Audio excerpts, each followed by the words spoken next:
Good afternoon, everyone, and welcome to the Alternative Dispute Resolution Certification Working Group. And as you've just heard, we are being recorded. Angela, would you please take the roll? Yes. Armstrong. Coulter. Here. Curtis. Here. Dinkin. Here. Dubois. Ellis. Here. Thank you. Dr. Getz. Dr. Getz, I did see you. Yes, he's here. I see you verbally say yes. Okay. Higuchi. Here. Hodgson. Here. Jones. Here. Kelly. Here. Kopakin. Here. Cruz. Here. Lowe. Here. Judge Lucky. Here. Pilevsky. Here. Judge Pichon. Present. Robertson. Tuckman. Here. Welch. Here. Yamshon. Here. You have a quorum. Thank you. Next on the agenda is the call for public comment. State Bar staff will attempt to call members of the public in the order that they appear in the attendee pool. Angela, would you please provide the instructions?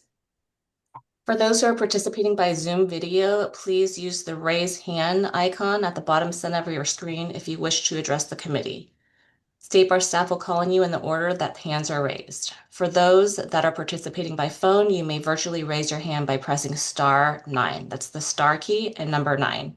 We'll allow 3 minutes for each speaker. The on-screen timer will begin as soon as you start your comment, and you'll be verbally alerted once you have 30 seconds remaining. So if there's anybody at this time who would like to give a public comment, please use the raise hand function. I'm also going to take the opportunity to call on the one advanced sign up that we have with the identifier 0861. So 0861, if you're here, you can use the raise hand function. I don't see them here, so I'll go ahead and call on our next speaker, Kai On. Kai, your mic has been enabled. Good afternoon, all good members. My name is Kai On from Sacramento.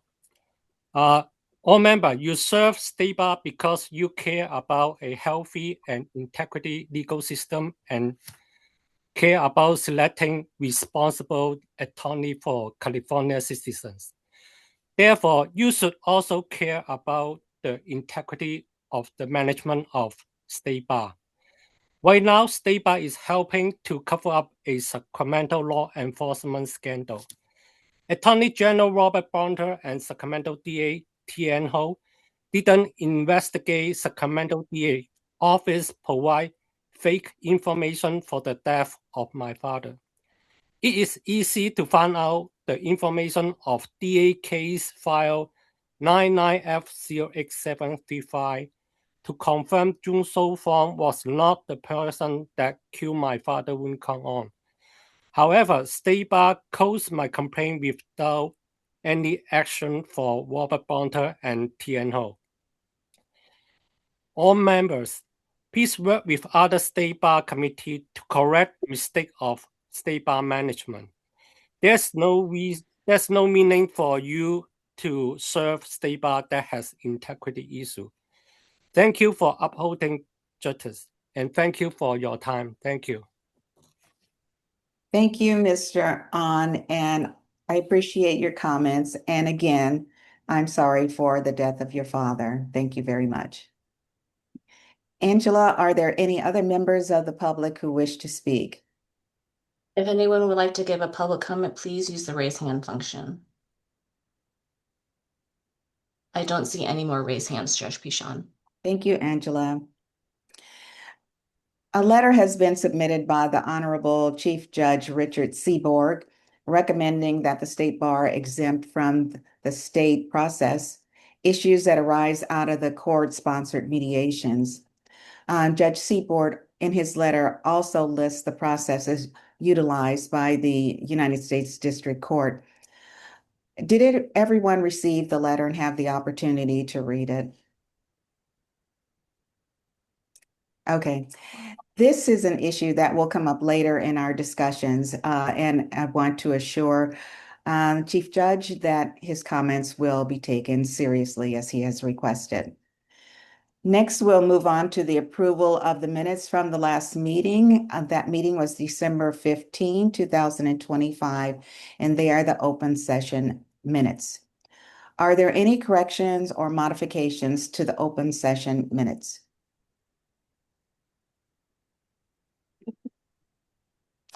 If there are no corrections or modifications, may I have a motion and a second?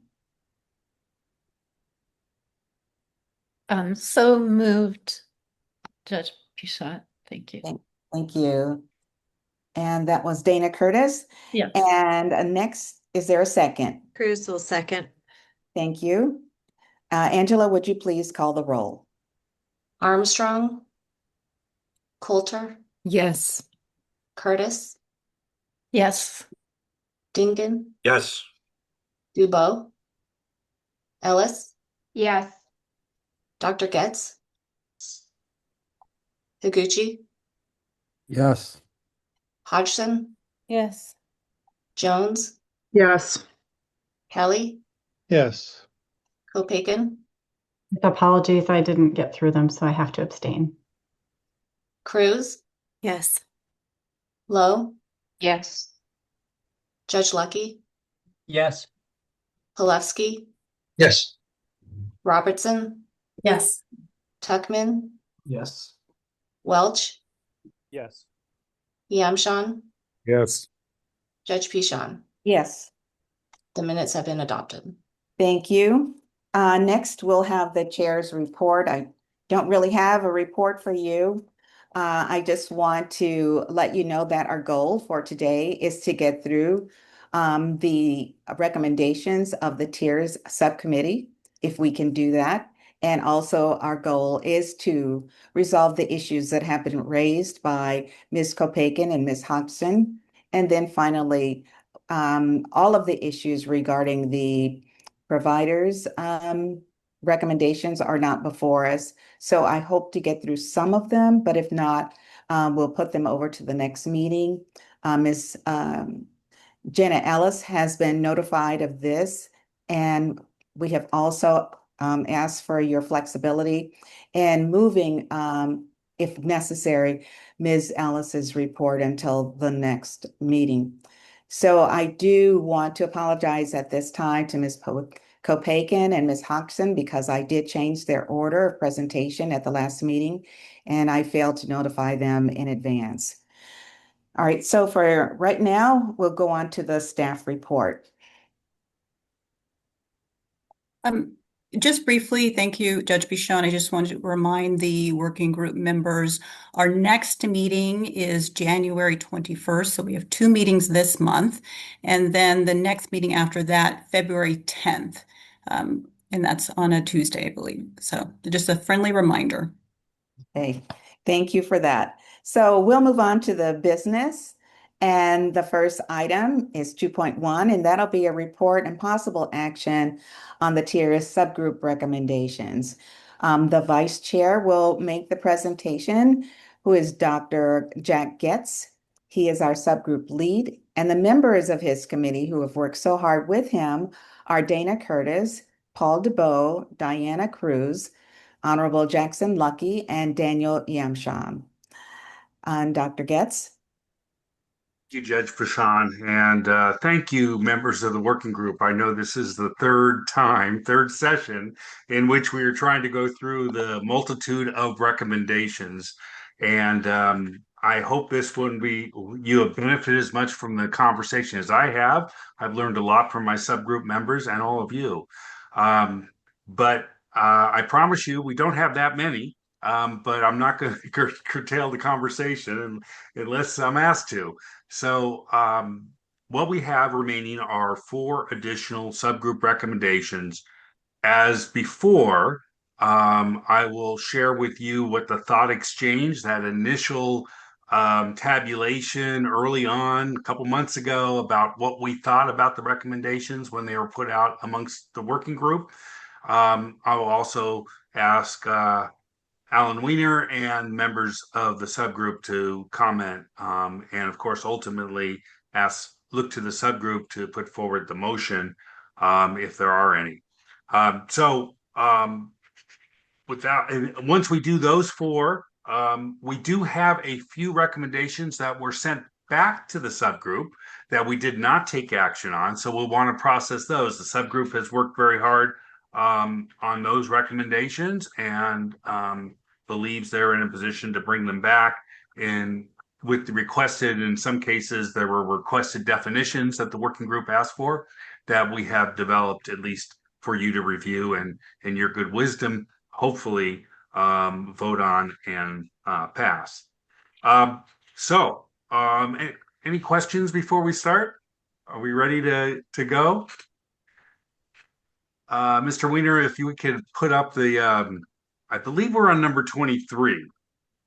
Yes, I think that's right. I just want to note that if there are motions, this is the form of the resolution that we've developed. It's similar to the resolutions from the last. So the resolution would be proposed resolution that the ADR certification working group approves in concept tiers for arbitrators and mediators, criteria number blank of 26 and attachment 1 to the January 12th, 2026 tier subgroup report and recommendations for agenda item B1. And then that would be either as proposed or as revised.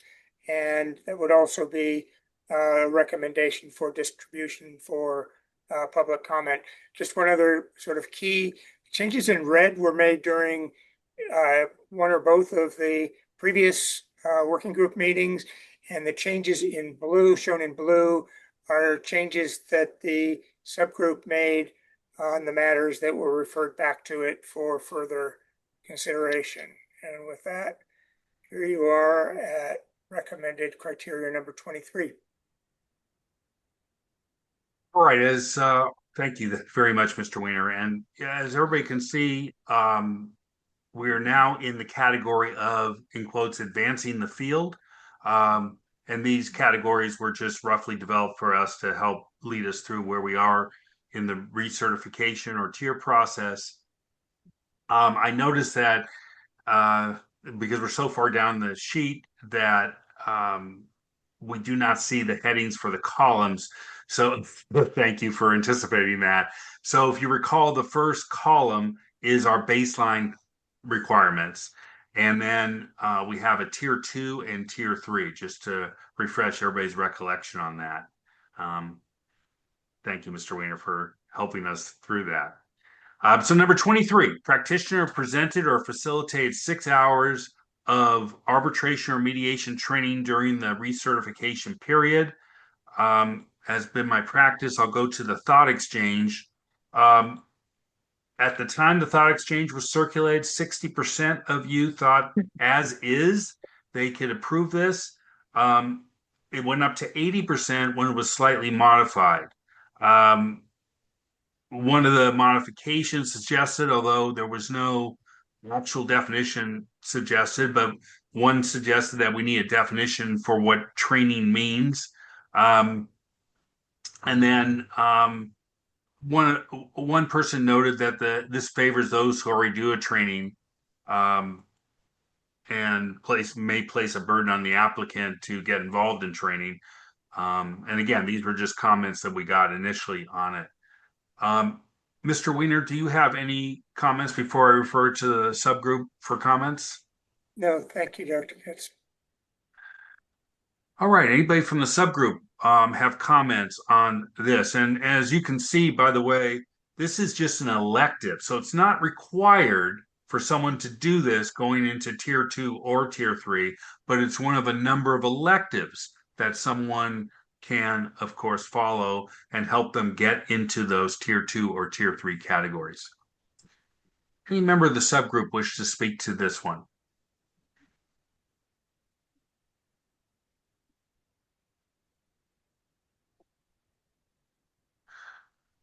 Ms. Cruz?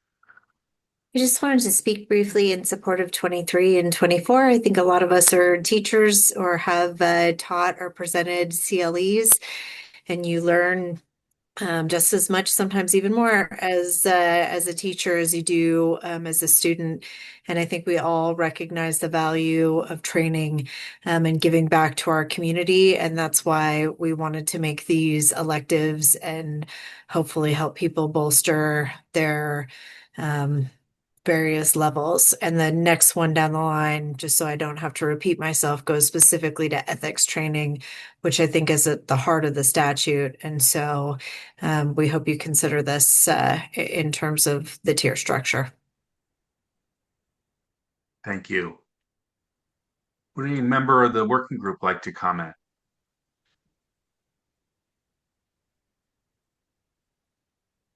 All right, I don't see any hands. I'm trying to scroll through my very quickly, but do we have a member of the subgroup that'd like to put forward a motion on number 23? This is Lucky. I'll move. Do we have a second? Second by Yam Sean. Thank you. Angela, I think you're on mute. Sorry about that. Armstrong is absent. Coulter, Yes. Curtis, Yes. Dinkin, Yes. Dubois, Ellis, Yes. Dr. Getz, Higuchi, Yes. Hodgson, Yes. Jones, Yes. Kelly, Yes. Hopagan, Yes. Cruz, Yes. Judge Lucky, Yes. Lowe, Yes. Halevsky, Yes. Robertson, Yes. Tuckman, Yes. Welch, Chris Welch, Yes. Sorry. Yamsham, Yes. Judge Pichon. Yes. The motion carries. Thank you very much. Number 24, and as Ms. Cruz pointed out, this refers to ethics training specifically. The thought exchange actually was even more positive on this one. 70% of you would have approved it as is, 80% as is or modified.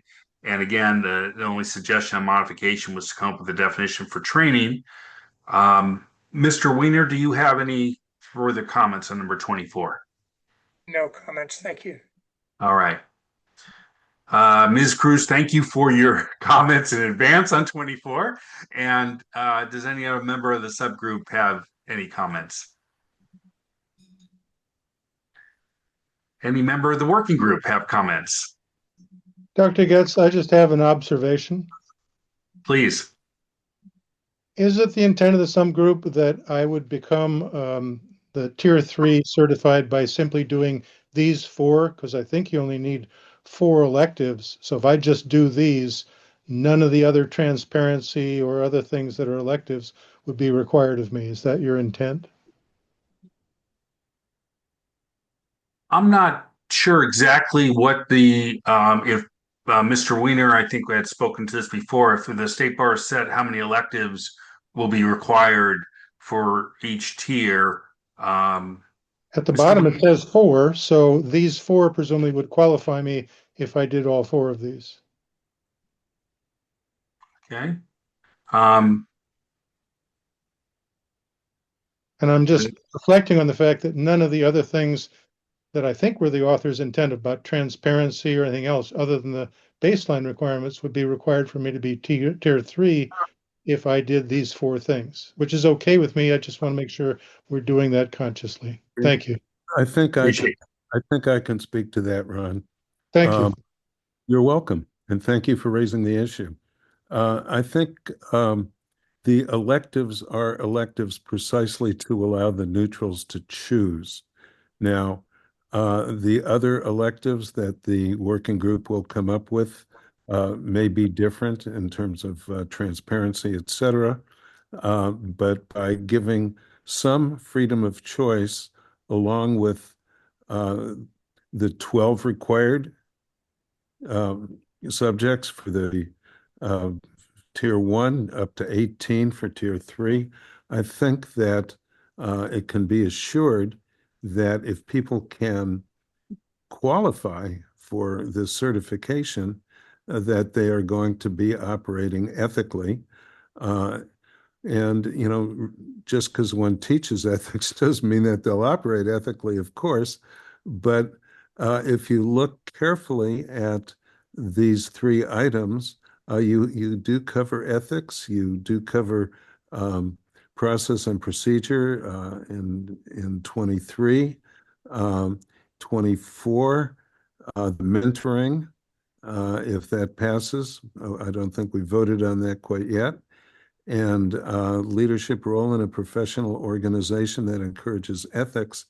I think those are pretty strong, and it doesn't mean that the other requirements are, or excuse me, other electives are waived.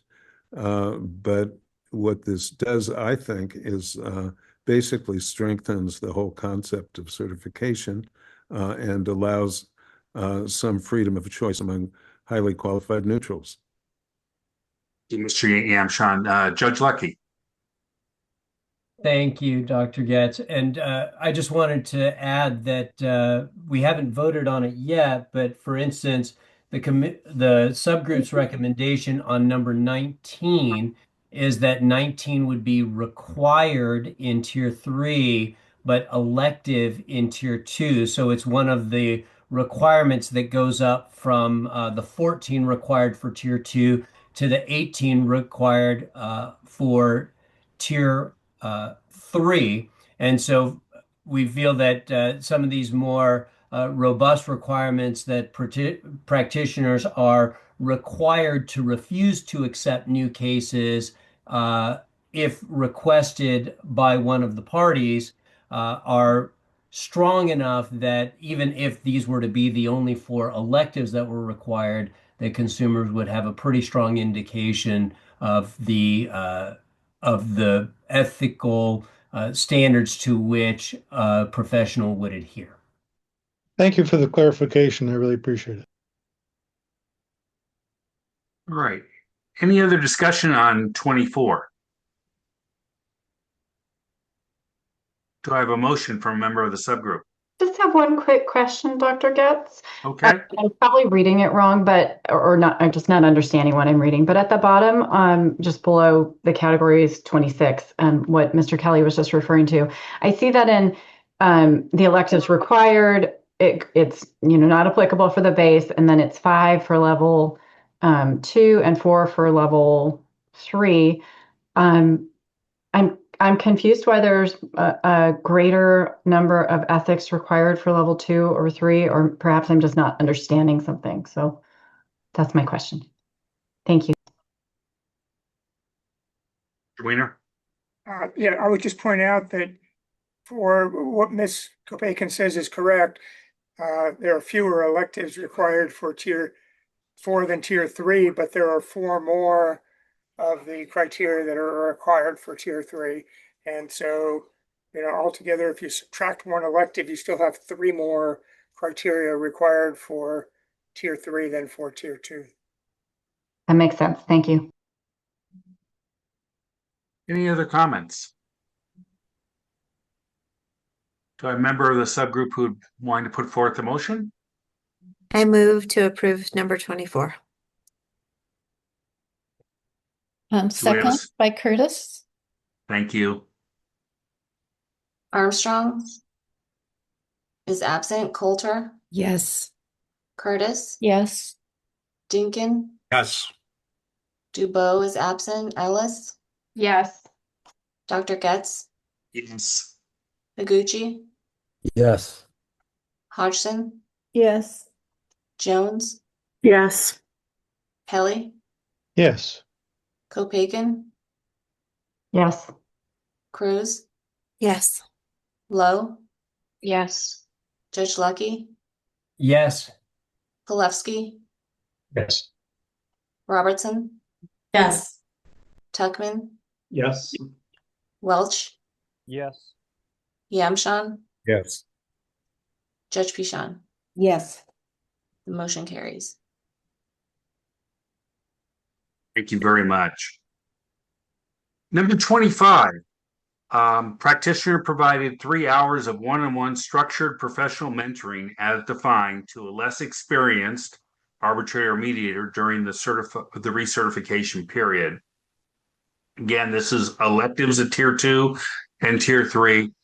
As you recall, we did pass on mentoring, and we did approve mentoring as something that could be done as part of the tier structure in number 11, I believe it was. And at that time, the subgroup was tasked with developing a definition for mentoring, which we have done. So, Mr. Wiener, is that handy to show everyone as part of number 25? On attachment 1. Yeah.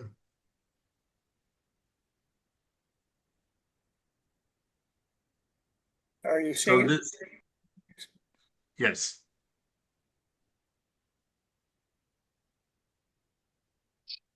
Mr. Wiener, do you have any comments on the definition of mentoring? Yeah, well, I would only say that the subgroup worked pretty carefully to make a distinction between the definition of mentoring and the definition of reflective practice group. And I think that other definition will come up later, but so this is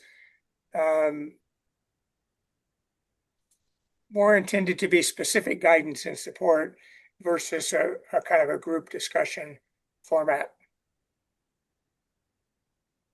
This was also, I believe, in the subgroup conversation, if I could pass on to the working group, the idea that you couldn't mentor by just having someone observe you in action. It would have to be much more interactive than that. So the definition is meant to actually indicate some involvement between the mentor and the mentee. Either prior to the mediation or after the mediation, or perhaps even during breaks in the mediation.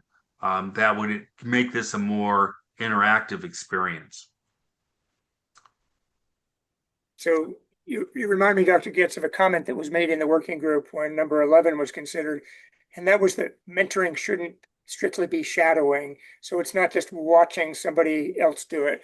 And the qualification that Dr. Getz just described was to make clear that it was simply shadowing without the relevant discussion would not qualify. Mr. Dinkin, I saw your hand up.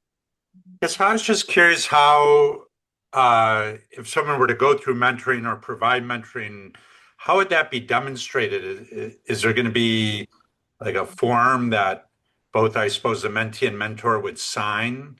It seems like it would be difficult to track something like that.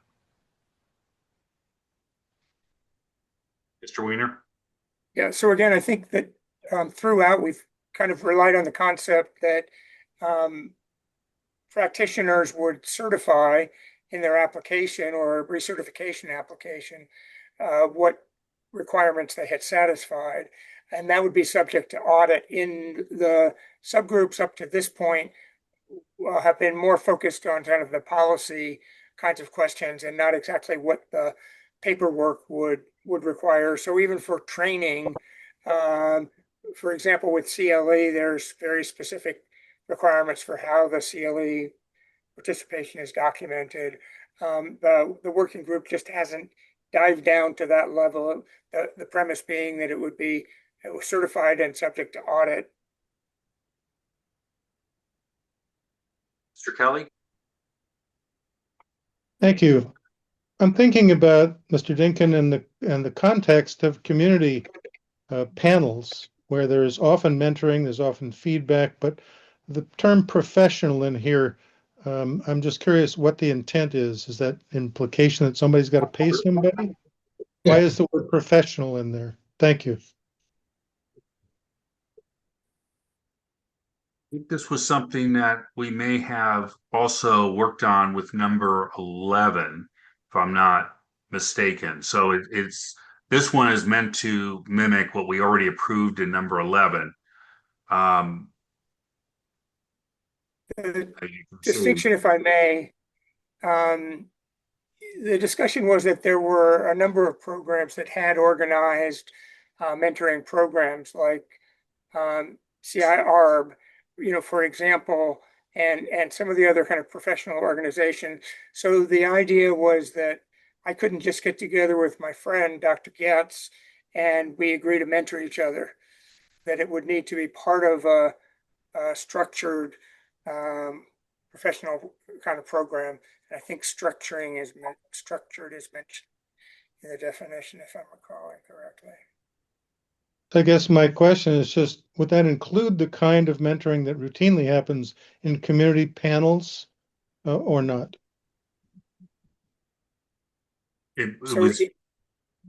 I don't think Mr. Kelly is meant to exclude it. We didn't address community panels specifically. We just wanted to make sure that whatever mentoring went on was interactive and structured to some extent. And to the extent community panels could do that, I think that would really benefit our community. Mr. Weiner, I'm sorry, I didn't mean to cut you off. No, I was going to say something very similar. I think that many programs, I know, for example, Mr. Dinkins' organization has a very structured mentoring program, and I believe that Mr. Welch's does as well. And so I think the intent is that those kinds of programs would qualify. And to the question about whether the idea was that the mentor needed to be paid, I don't think that that was part of what the subgroup discussed or was contemplating.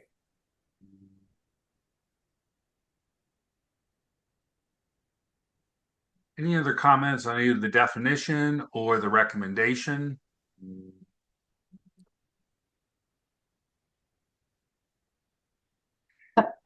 Dr. Getz, if I can, Go I ahead.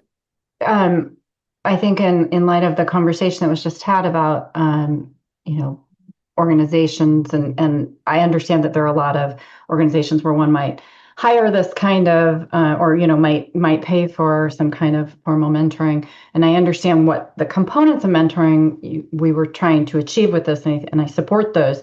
What I would be in favor of, perhaps, and maybe is in alignment with everything that was just said, is maybe striking the word professional, or at least clarifying that shouldn't have to be a for fee. I would hate the impression that, we're trying to require that people have to go out and hire some, or participate in some expensive mentoring program.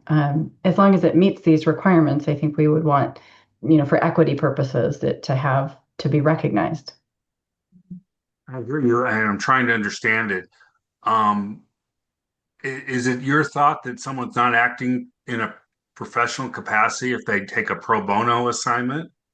No, I think the credit for structured professional mentoring, that's the portion that I was pointing out. It implies that it has to be, one of these for pay kind of programs, and I think that's not what is consistent with what everybody's just said. Like, it might be, but there also might be volunteer organizations or pro bono organizations where you would get that kind of mentoring. Does that make sense? I understand what you're saying. It does make sense to me. I do recognize that if we were to change that, then it changes what we've already passed in number 11, where we use the word professional mentoring. So I just don't want us to be contradictory as a group. I understand. Yeah. Mr. Weiner? Yeah, I also don't think that we want to begin a precedent of saying that it doesn't need to be for pay or for compensation, because we have training requirements and all sorts of other things. And if we say that this doesn't have to be for compensation, then that might be interpreted to him as implying that something that doesn't say it doesn't need to be for compensation does need to be for compensation.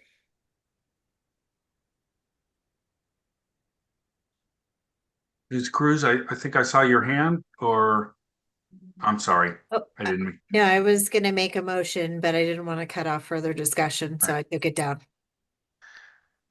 Any further discussion? Ms. Cruz? I'll make a motion then to approve. Are we on 25, I think? We are. Okay. And maybe Mr. Weiner can help us with this. Can we make this a motion as well as the definition part of the motion, or do we need to do that separately? I think if that will pass, I think that can be done. There's precedent for combining criteria and voting on them together. What you risk is needing to go back and do another roll call if they don't pass together. So Ms. Cruz, as part of your motion, you're also proposing the definition. Yes. Do we have a second? Second by Curtis.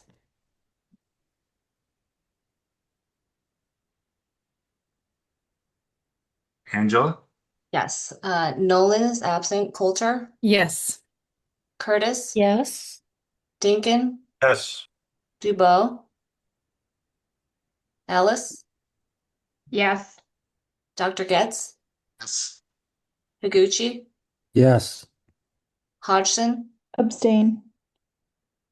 Jones, Yes. Kelly, Abstain.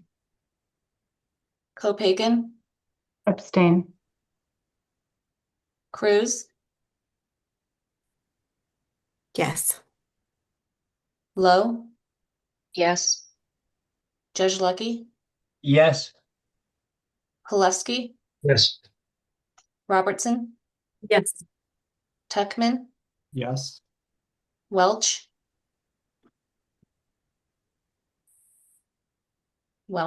Thumbs up. thank you. Yamshan, Yes. Judge Pishan. Yes. Motion carries. Thank you all very much. 26, which will be our last one before we return to some of those that were sent back to our subgroup. Practitioners served in a leadership role in a professional mentoring organization that encourages ethics and professionalism in arbitration or mediation during each year of the recertification period. This one did not receive quite as much approval in the thought exchange, only 20% as is. 60% of you said that it would be approved if modified. Some of you were concerned about the leadership roles being short-term and should not be utilized to justify a higher tier, and others may have been concerned too few opportunities for leadership in organizations to be a meaningful statewide elective. Mr. Weiner, any comments on this one?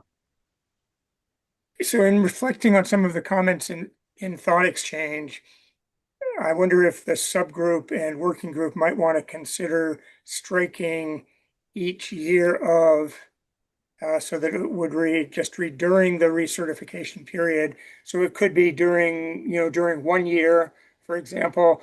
I can see the working group has talked about a 3-year recertification period, and having the requirement to be in a leadership role during each of those years might be problematic for leadership roles that have 1 year or 2-year terms.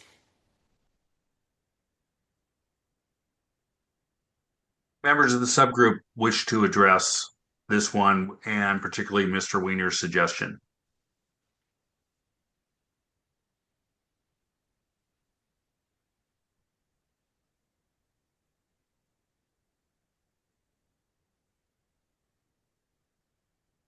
Yeah, Dr. Jack. Yes, I see. Okay. Ms. Curtis. Thanks.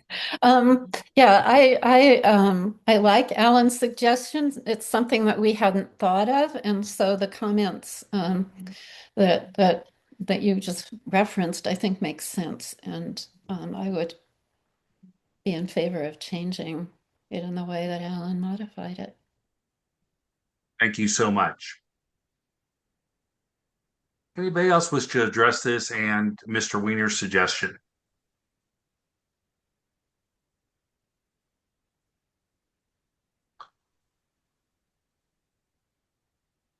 see Mr. Kelly's hand. Dr. Getz, I'm going to help you with the hands. Yeah. I know you're working with less screen real estate, and I have a second Right. monitor, so I might be Mr. able to see them more quickly. Thank you. Mr. Kelly? Having served on a number of boards of such organizations, I think it's a very good change, and I appreciate Mr. Weiner making it. I'm fully in support of it. Thank you. Anybody want to make a motion with Mr. Weiner's change? Any member of the subgroup would like to make the motion? Go ahead. I heard a hand pop up, but It's Curtis. And yes, I would move that we accept number 26 with the modification suggested by Mr. Weiner of eliminating each year of. Second,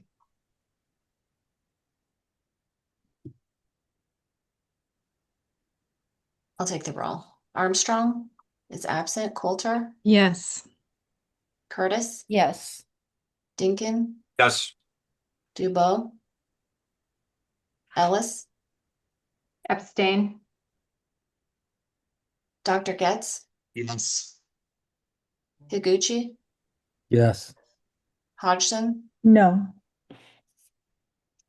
Jones, Yes. Kelly, yes. Hopagan, No. Cruz, Yes. Lowe, Yes. Judge Lucky, Yes. Palevsky, No. Robertson, Yes. Tuckman, Yes. Welch,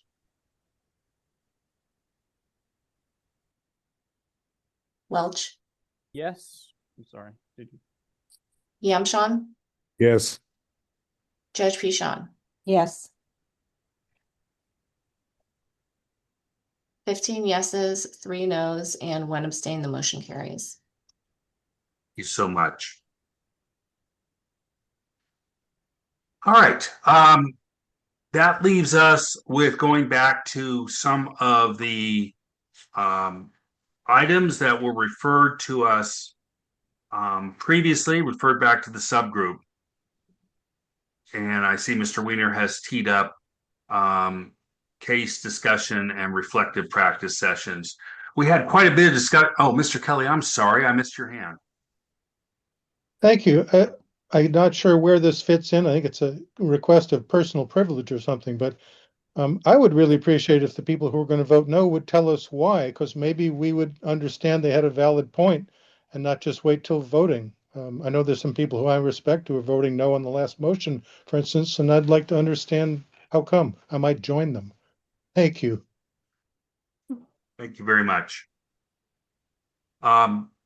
So as you recall, in number 10, we had a very healthy discussion. The first time this came up, which was 2 meetings ago. And part of the difficulty in our discussion was not having a very good definition for reflective practice, what this really involved.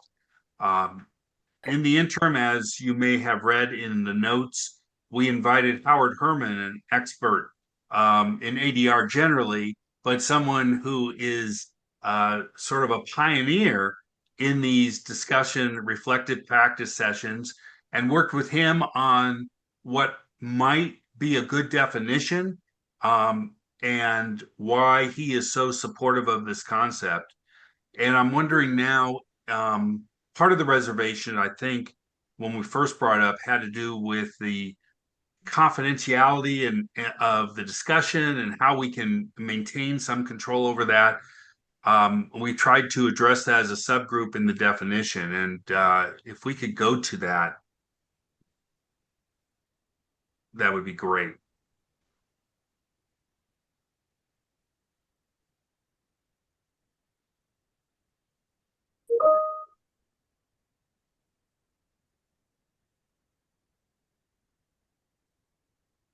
So as you can see, we've developed a definition, the subgroup, that the lead player is confidentiality.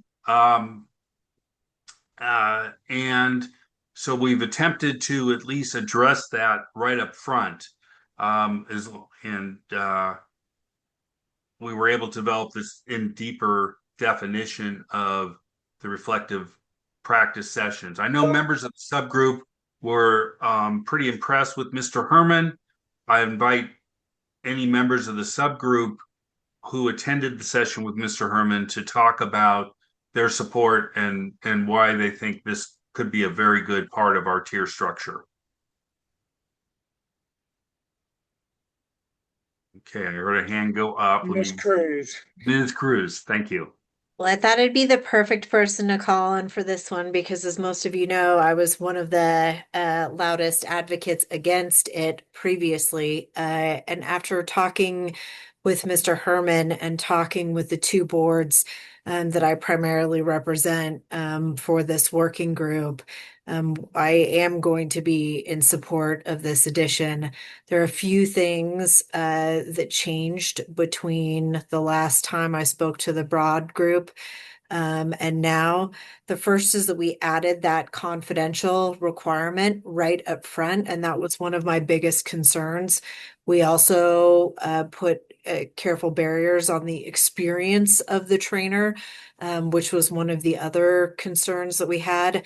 And I also heard from a lot of people who I consider mentors and who have been in this practice for a very, very long time about the incredible value that they have gotten from engaging in these reflective practice sessions, and how many of the large ADR professional groups that we know today actually were formed through these kinds of reflective practice sessions in their infancy. And that was incredibly impressive. So I'm going to be one of the people who's changing their votes as in support of this as an elective only. This is an elective, so you don't have to do this if it's not something you want to pick up from the buffet.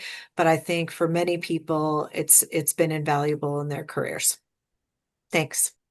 Ms. Cruz. Okay, I heard another hand pop up. Ms. Curtis. Thank you. So I wanted to also say that one of the things that I believe changed the minds of a couple of people in our subgroup was Howard's making the point that in all of the years that he conducted these, and probably that includes thousands of these meetings, that he could recall very few, like on one hand, where confidentiality was breached, and it was handled very immediately. Also, Paul's not here, but he recalled that he had participated in these groups for, I think, 16 years or something, and he could not recall a single time where any of the participants revealed information that would allow anyone to identify the case or the parties or the lawyers participating. Thank you. Any other comments from members of the working group?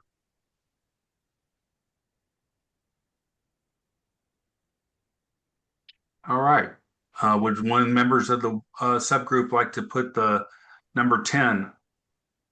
Petitioner participated in at least 3 case discussion / reflective practice sessions as defined of at least 1 hour in length during each year of the recertification period as elective for tier 2 and tier 3. Somebody want to make a motion on that? Lucky, I'll move. Do I have a second? Yamshan will second, and also note that I'm changing my vote since we have addressed confidentiality. Point of clarification, if I may, Dr. Getz, asking whether the motion is a package motion with the tier criteria and the definition that has been discussed. Correct. I am moving for both. Thank you, Judge Lucky. And the second includes both. I'll take the vote. Armstrong is absent. Coulter? Yes. Curtis? Yes. Dinkin? Yes. Dubois is absent. Ellis? Yes. Dr. Getz? Yes. Taguchi? Yes. Hodgson? Yes. Jones? Yes. Kelly? Yes. Kopaken? Yes. Cruz? Yes.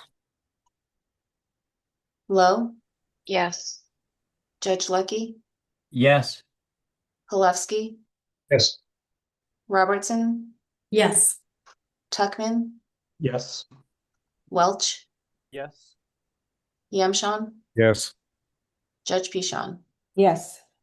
The motion carries. Thank you so much. Okay, we only have the matters from last meeting then that were referred to the subgroup to review. So 19 and 20 were sent back to the subgroup before a vote, and the subgroup did make some changes based upon that. So again, I mean, everybody may be familiar with 19 is practitioner declines to enter any new professional relationship with a party or a lawyer in ongoing arbitration or mediation, including as an ADR practitioner, if at the outset of the ongoing matter, a party or lawyer so requests. And in this case, the subgroup rediscussion of this made this as an elective for tier 2 rather than a requirement, and left the requirement for tier 3. 20, if the practitioner receives an offer or request to enter any new professional relationship with a party or a lawyer in ongoing arbitration or mediation, including as an ADR practitioner in another matter, practitioner notifies the other parties and lawyers in that ongoing arbitration or mediation. In this case, the subgroup believed that this is already required in many levels of our current statutes. And so across the board believes it should be required, and it may already be required in most instances. But I'll let would a member of the subgroup like to discuss this? Thank you. Judge Lucky Judge, and Ms. Curtis. Judge Lucky? Thank you. So I say this originally being a no vote on 19, practitioner declines to enter any new professional relationship with a party or a lawyer in an ongoing arbitration or mediation, etc. We've had a lot of robust discussion about this in our subgroup and also in our group in general. And the reason that I originally voted against it in part was because it was required at tier 2. The suggestion that I made to the subgroup is that we make it an elective for tier 2 and required for tier 3. I think this balances a couple of interests. I've served with a subgroup on Mr. Palevsky. He and I have talked a lot about this issue and debated it robustly. And although I don't know that we'll ever see eye to eye on the issue, what I think is this, is that if we make it required in tier 3, then for someone for whom this is a deal breaker, I want to make sure that any arbitrator I choose, if I demand it, will not take on any new work with the parties. We have this as a guarantee. If you pick a tier 3 arbitrator or mediator, that person is going to adhere to that standard. On the other hand, to get to tier 2, for practitioners who don't want to engage in that step, you can still attain tier 2 by treating it as an elective. And so, therefore, you're not required to do it as to tier 2. And so that was my suggestion, which the subgroup was kind enough to adopt, and I'll shut my mouth now. Dr. Getz, you have Ms. Cruz and Mr. Palevsky. Cruz. Well, I'm more in support of this than I was before because of the E in tier 2. I am going to be voting no on this because of the R in tier 3. First, I think that the current statutes require that an arbitrator notify parties if they are going to take other cases at the outset of the matter, and that the consumer or the lawyer, to the extent they don't want those individuals, can simply decline to utilize them. Putting the power, though, in the practitioner's hand or the parties or lawyers' hand to have them request that the arbitrator doesn't take on further cases, I think might lead to unintentional bias on the back end. Because if a lawyer does this on the back end, and then if the arbitrator or mediator then has to decline a lot of work, they might have misgivings about that party or lawyer in the future, or potentially in the case that they're already presiding over. So I do not think it's a good idea. I am in support of 20. So consumers are going to be notified about ongoing and new relationships. And they already are entitled to know if the arbitrator or mediator would do that. And I think that protects the consumer enough. But there are a lot of niche industries where there are very few qualified arbitrators and mediators in the law in those specific places. And I think you might have some very interesting things if we require neutrals to do this in the third tier. So I'm not in support of it still. Thanks. So if I can just have the right tape back, you're in support of 20 as is, and 19 if it was EE, not ER. Is that correct summary? Correct. So I think it's better than it used to be because now we have one less R. But I think requiring it of top tier people is both unnecessary and may lead to unintentional results on the back end. Mr. Palevsky.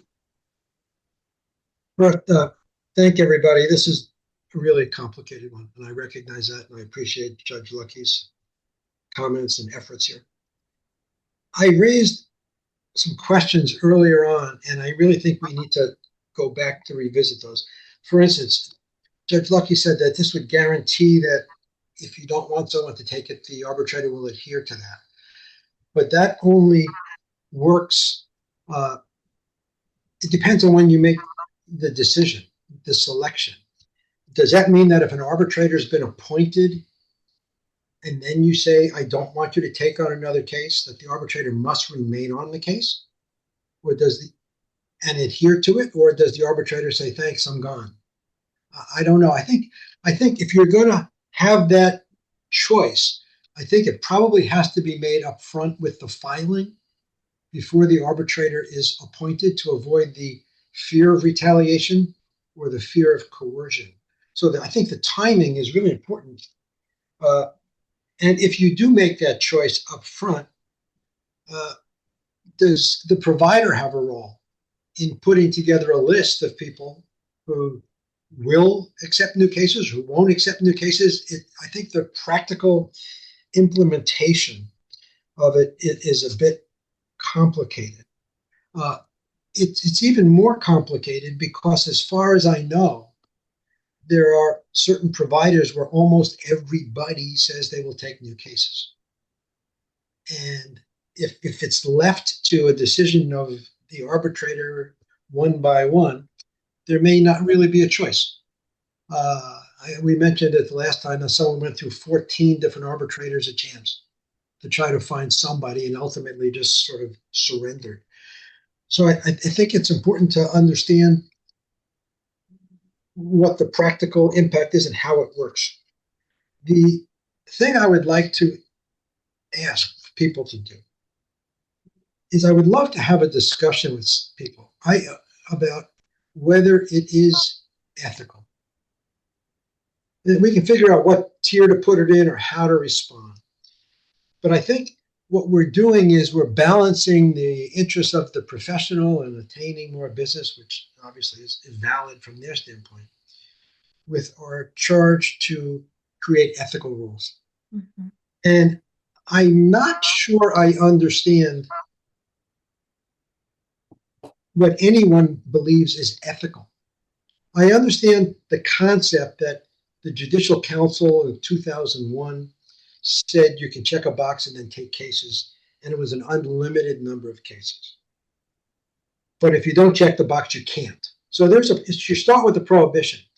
I don't think a notice that you're going to take cases tells you whether you're going to take one or whether you're going to take 30 or 8. I had an email this week from someone who said, after I took the case, the arbitrator I got 8 notices.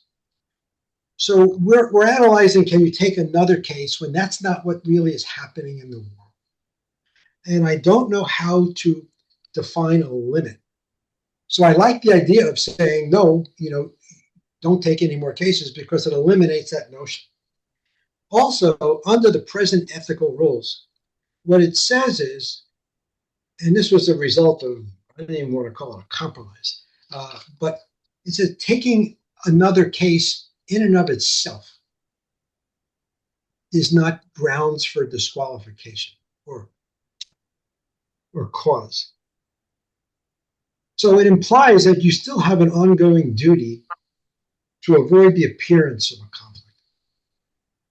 And I don't want to do anything that undermines that notion. I don't want to suggest that if you check a box or you get consent to take another case, that you can take 10 or 20.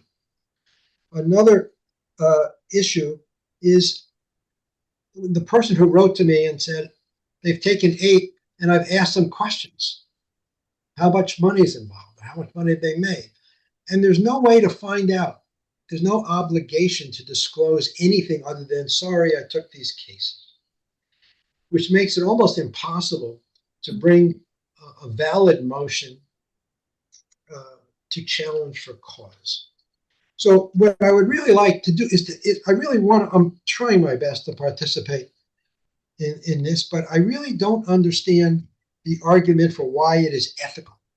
If you're not allowed to have ex parte conversations, if you can't accept a gift or gratuity, if you can't act as a lawyer or a consultant, for all of the reasons that those are ethical rules, critical ethical rules, why is it ethical to take additional, very lucrative mediations, arbitrations, and unlimited amount? I understand the financial implications, but I don't understand how anyone can justify it as avoiding the appearance.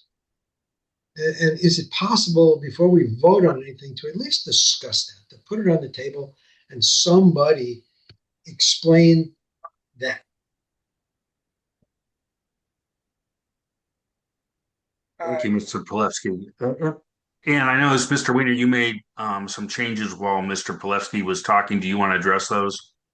Mr.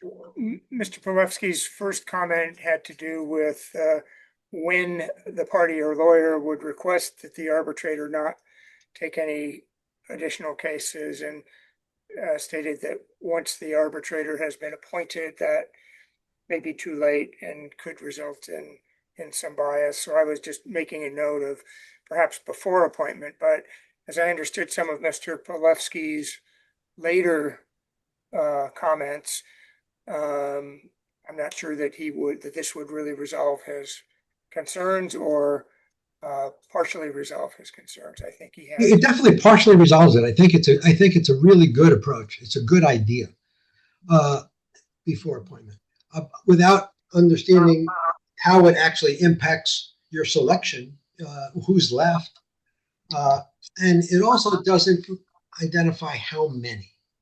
Without placing some limit, it's really absurd. If your duty, the primary ethical duty, is to avoid the appearance of a conflict or making someone very concerned about bias, or what does it mean? But I think it's a great start to do it before the appointment.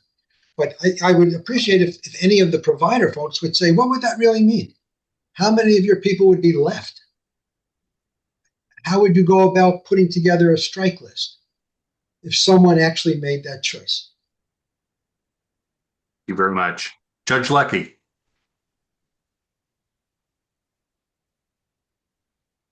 I don't think we have enough time, and I don't want to take the floor for so long that I answer each one of Mr. Pilevsky's points, but I would like to make a clarification and then try to answer succinctly one of his questions. Number 19, and I think that when we said at the outset, we did mean before appointment, speaking for our conversation in the subgroup.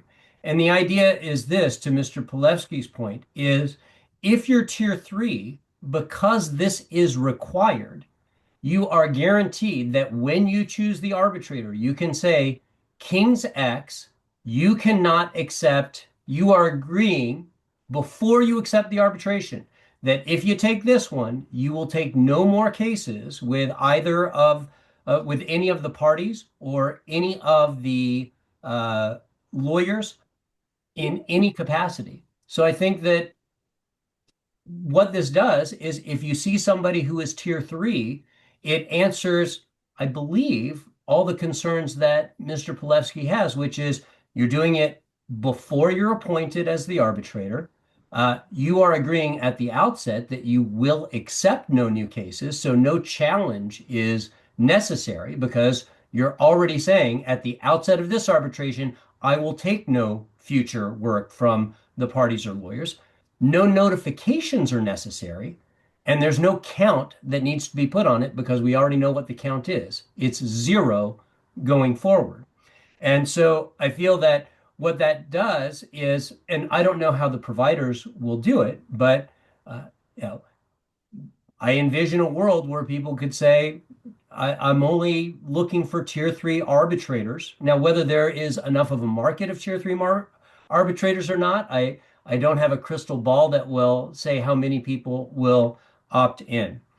And then in terms of the, I'll say the perception versus the reality, and I say this understanding that I'm speaking for myself and similarly minded practitioners, and not for everybody.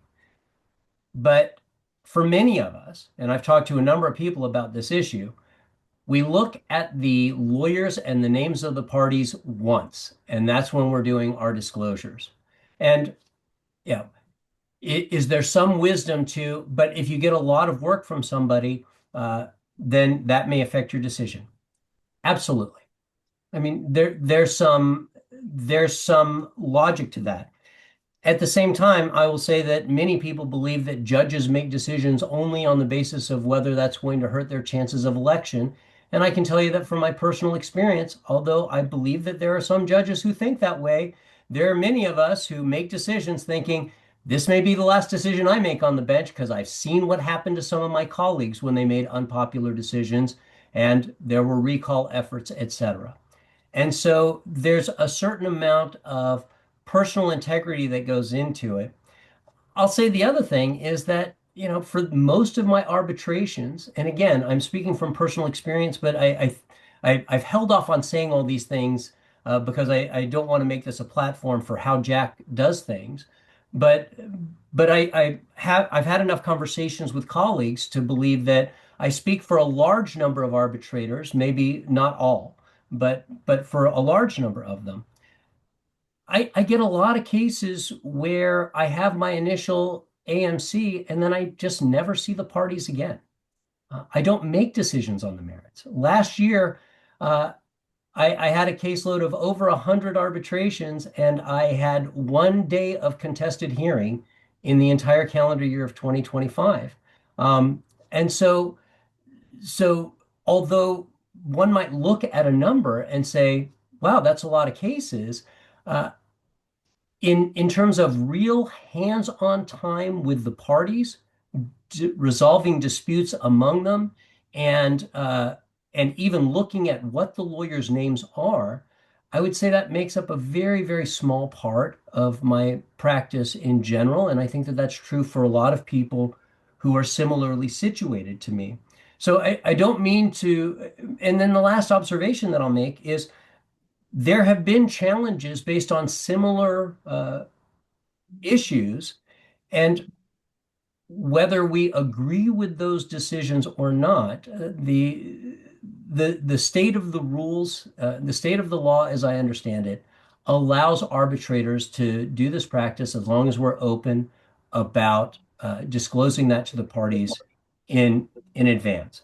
And so I think that for the scope of what we do in defining the tiers at this point, this seems like a reasonable, and Mr. Pilevsky's word was compromised as if it was a bad thing. I don't know that it's necessarily a bad thing, but this does offer to a consumer, an absolute guarantee that the problem that Mr. Palevsky anticipates will not happen with anybody who's a tier 3 arbitrator. It's a guarantee. And then people can make their own decisions whether they choose to be tier 3 arbitrators or mediators, and or whether they choose to seek arbitrators who are tier 3 or not tier 3. And again, I will be quiet now. Thank you, Judge Lucky. Ms. Curtis. Yes. Well, I would like to thank both Jack, Judge Jack and Cliff for really addressing these issues. I think something that Cliff said really hits it for me, which is the interest in ongoing business, is it appropriate to balance an ethical issue with another interest of the practitioner? So I'm curious about what those of you who work with organizations really want to what you think about that. I'm really curious to have that discussion.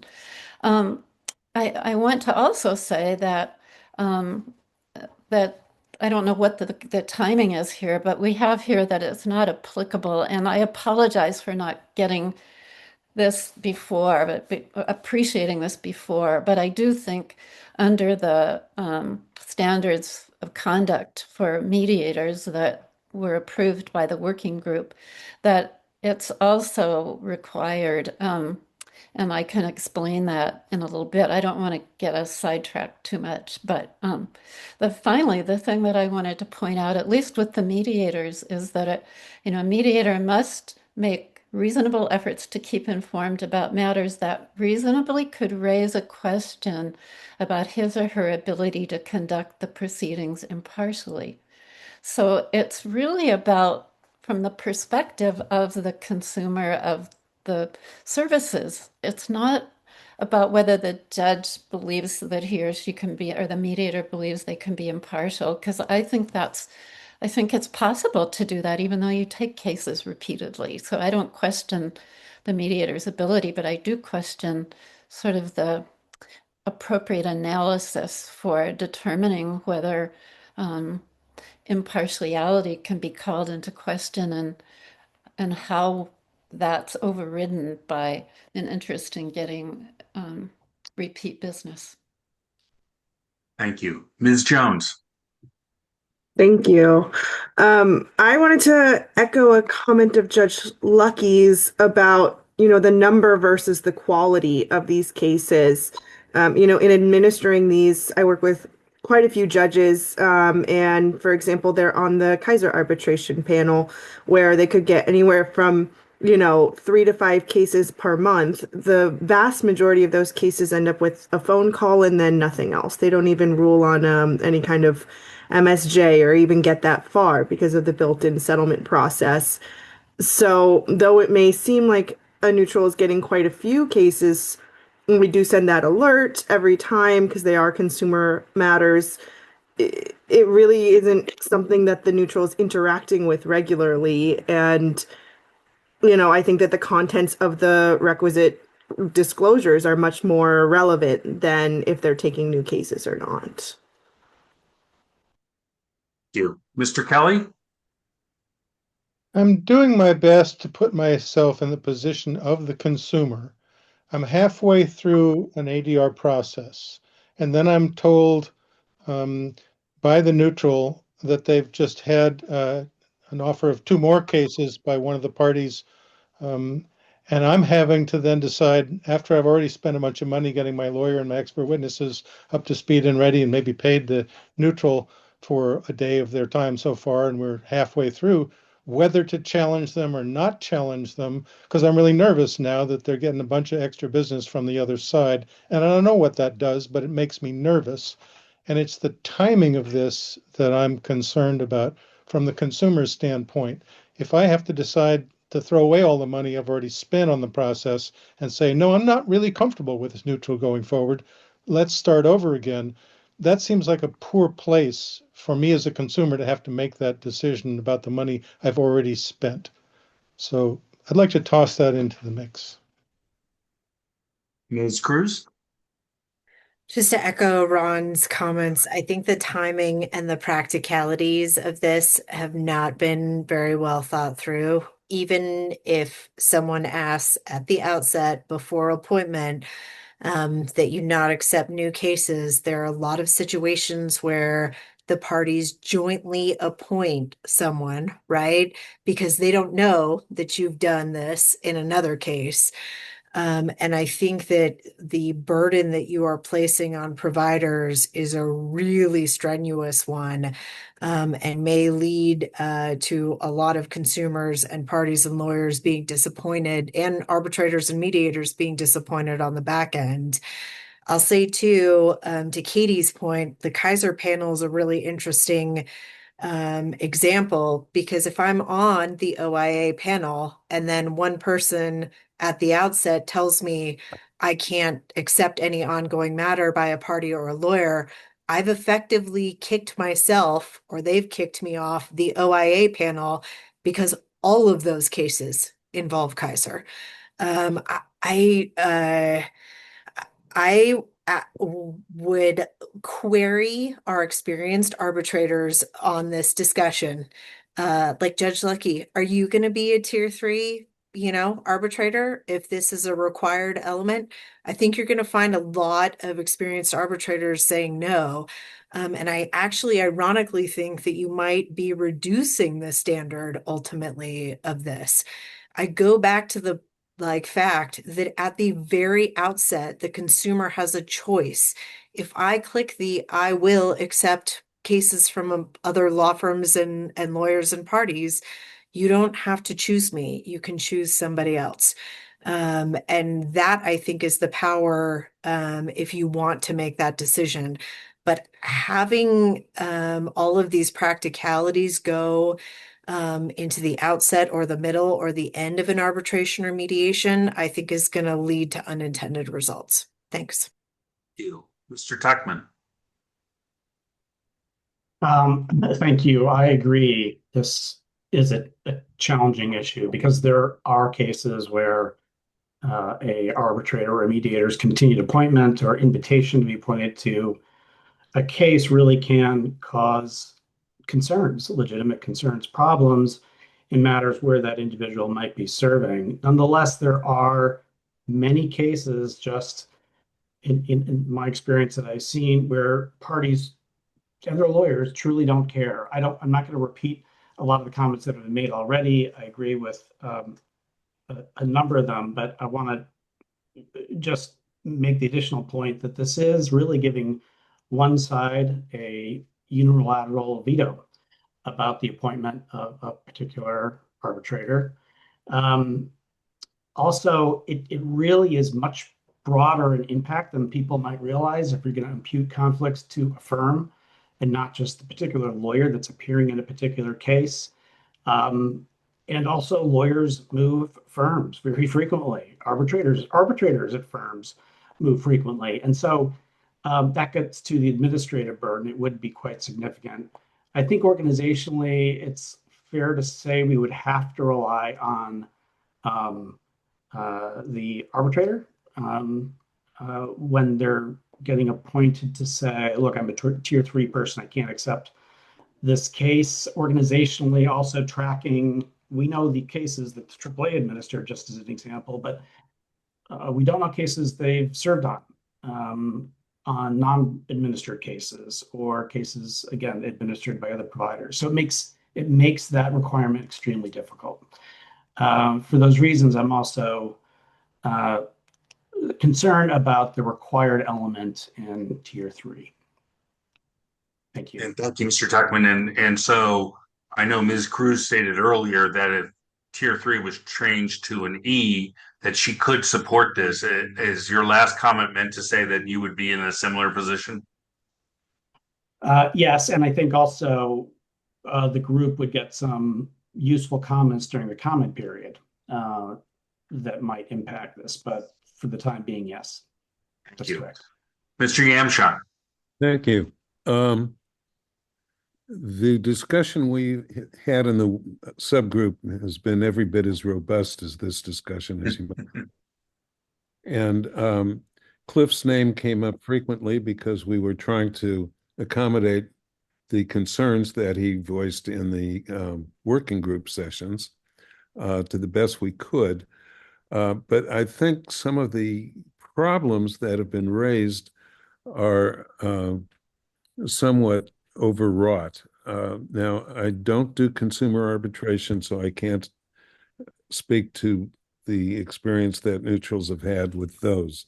But in more complex arbitrations, it's old hat that we make disclosures. A new case comes in, there's a pending case or an ongoing case with one of the same parties or counsel, sometimes both law firms, and we make the disclosures and life goes on. Most of the neutrals I know on the panels in which I serve, if somebody asks to recuse themselves, we do. That's no big deal. It hardly ever happens. There's plenty of work to go around, and it's just part of the practice. So I think the reason that the subgroup came up with this was because of those very issues that Mr. Pilevsky raised about trust in the process. Judge Lucky mentioned that if somebody is adamant that they would need to recuse an arbitrator because of some prior relationship or work they're doing or current work, then the tier 3 gives them that opportunity. We're assuming that the criteria for the various tiers will be published along with the neutrals membership in or certification in whatever tier. So I was one of the people that supported this because I think it's important that, and let's not lose sight that alternative dispute resolution is supposed to be a process that's short of the platitudes. It saves, it saves money, and the parties have more control over the process. So they may have become platitudes, but I think they're still an important part of the system. And thank you. Thank you. Mr. Perlevsky, I know our time is getting long on this. Did you have additional points you wanted to bring up that have not been made previously? Well, yeah, just a few, and also questions. It's not just me. The legislature passed a law along these lines a few years ago. But has any provider on this call ever granted a challenge for cause based on the number of cases that an arbitrator took after the case started? How many people on the JAMS panel would be left if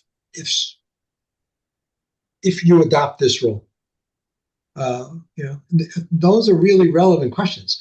That when you make something an ethical issue, over the years, we were always trying to increase the ethical standards. And one of the concerns was that if we have these minimum standards, they're just going to take the cases somewhere else, which is obviously a valid concern. And my response to that was always, if it becomes an ethical issue, they can't do that. And I think the way to address that concern about there being no arbitrators at JAMS that you can select, or maybe one arbitrator at some other provider, really is to define and stress the ethical obligation to avoid the appearance. And I'm still hoping that someone, and I like the notion of before appointment. I like the spirit here, but without defining and reinforcing the obligation to avoid the appearance, or what do you do when it does create the appearance, or how many cases does create the appearance, it's just not right. I think I think we just can't put the interest of the arbitrator doing additional business or the providers encouraging people not to do it to allow a violation of the first ethical rule to avoid the appearance. And I need someone to define for me at what point is it reasonable to have a concern. that taking $150,000 worth of additional business or mediations while this is pending is a problem. If no one can explain that, then we have a real problem. Thank you. Judge Lucky. And again, I can only speak for myself, but I've only had one challenge post-appointment in 4.5 years, but it was for a different reason. It was because we discovered later that one of the lawyers and my sons and my son were roommates in college, and I recused myself because I thought it's not worth it. I'd say again, anecdotally, and this is a sample size of one, I get a number of stipulations as opposed to the other way, where people in Mr. Palevsky's field, in the employment field, are stipulating to me. And unfortunately, those two firms are driving up my numbers quite a bit with those two firms. But it seems that both sides of that particular employment equation like having me. So I don't know that there is an easy answer to that question because I don't know that I'm representative or not representative. And I don't know where those numbers would come from. I would say also I wanted to respond to one thing that Ms. Curtis said, and that is when it comes to the appearance of conflict or what a reasonable person would say, there's a fairly large body of case law when it comes to judges and that exact language. And it's not just a subjective standard. Does somebody feel that uh, the judge in these cases would be biased? It is an objective standard, whether a reasonable person aware of all the facts would hold that belief. And having had to rule on a number of these motions when I was a judge and being assigned with those, I can tell you that the standard does not come close, at least in a judicial context, to would somebody think that the judge might be biased? It is a much more robust standard, and I don't know that it's been tested here. And so I think what concerns me is these kind of blanket statements saying it's just unethical. And I think that that's a very narrow way to look at it. I don't think that it's informed by the case law that interprets the language. Would a reasonable person hold a doubt as to the impartiality of the judicial officer, or in this case, since we're using the same language, of the neutral? And again, I think that it ignores a lot of practical realities, um, not just uh, in the business model of an arbitrator, but I would say this as to tier three, and this is to answer Ms. Cruz's question. I don't know whether I would become a tier three. I want that option there for consumers to have that information, but I don't know that I would opt into that tier because if I did, that means that the parties who want to stipulate to me before I even know that they want to stipulate to me, this rule would tell me I can't take their business even though they're confident with me. I don't, and again, I'm not saying I'm the best arbitrator in the world, but there seem to be a number of people who want me to be their arbitrator. And so when we talk about access to the forum of your choice, for me to say at the outset, no, I'm not going to accept certain tranches of business, again, I just feel that it's a much more complicated issue than the way that we talk about it sometimes. I feel there's a lot more nuance than people give credit to the arbitrators for. And I think that contrary to what some people seem to think, I think practitioners in arbitration, many of us think about these issues pretty deeply and think about what are we trying to do. And at the end of the day, I think we're trying to provide a forum to people who want to use us to help us resolve those disputes. And we have to balance the possible appearance of impropriety with the with our availability to the people who want us to be part of their decision-making process. Ms. Hodgson.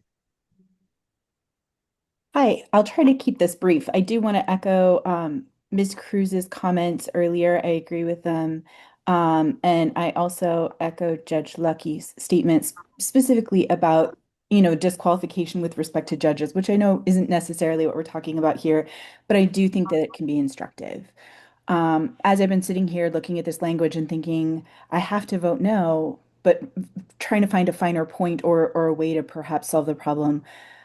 I think that as currently phrased, it is overbroad because the language basically says you can never mediate or arbitrate for these folks ever again upon request.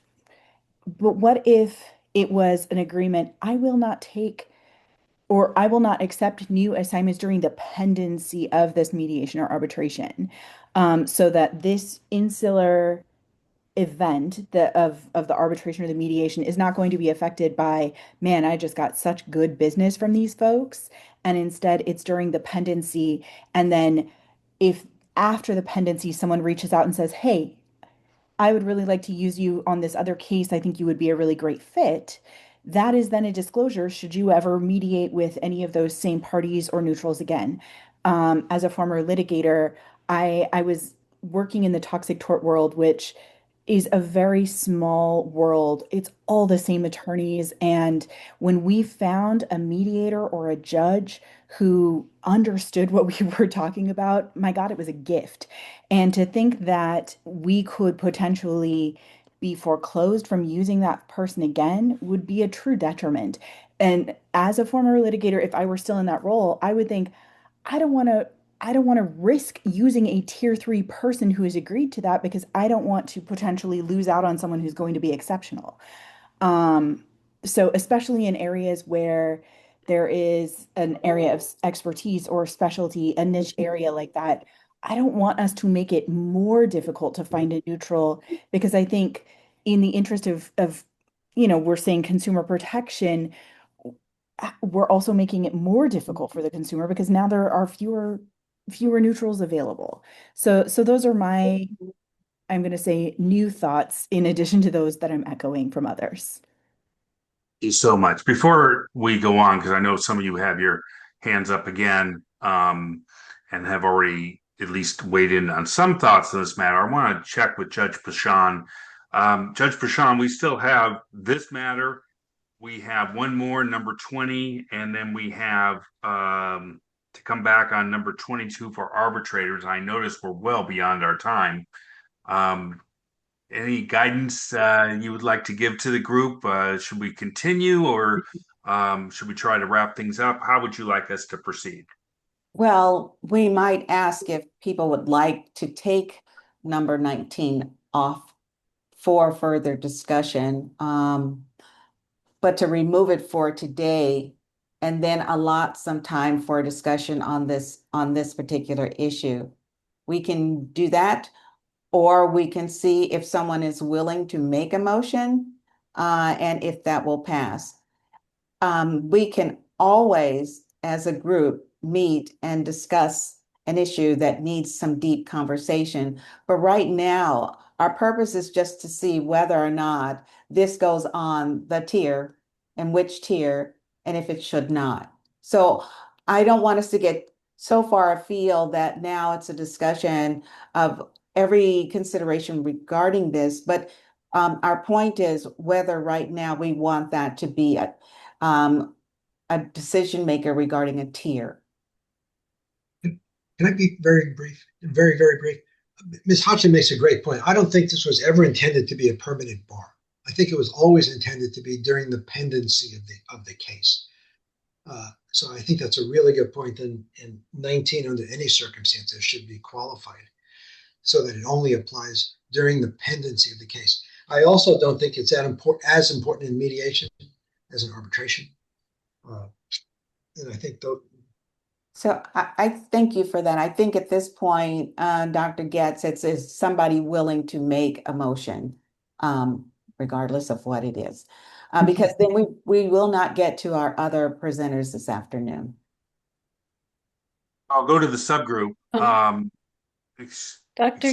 Dr. Jack, Yes. I do have a brief suggestion, which is, would it be possible to qualify this with a statement such as without express agreement of the parties at the very end, so that it accounts for Ms. Hodgson's concern that, and I think others, that it's, that parties and lawyers may actually want to be able to engage this person.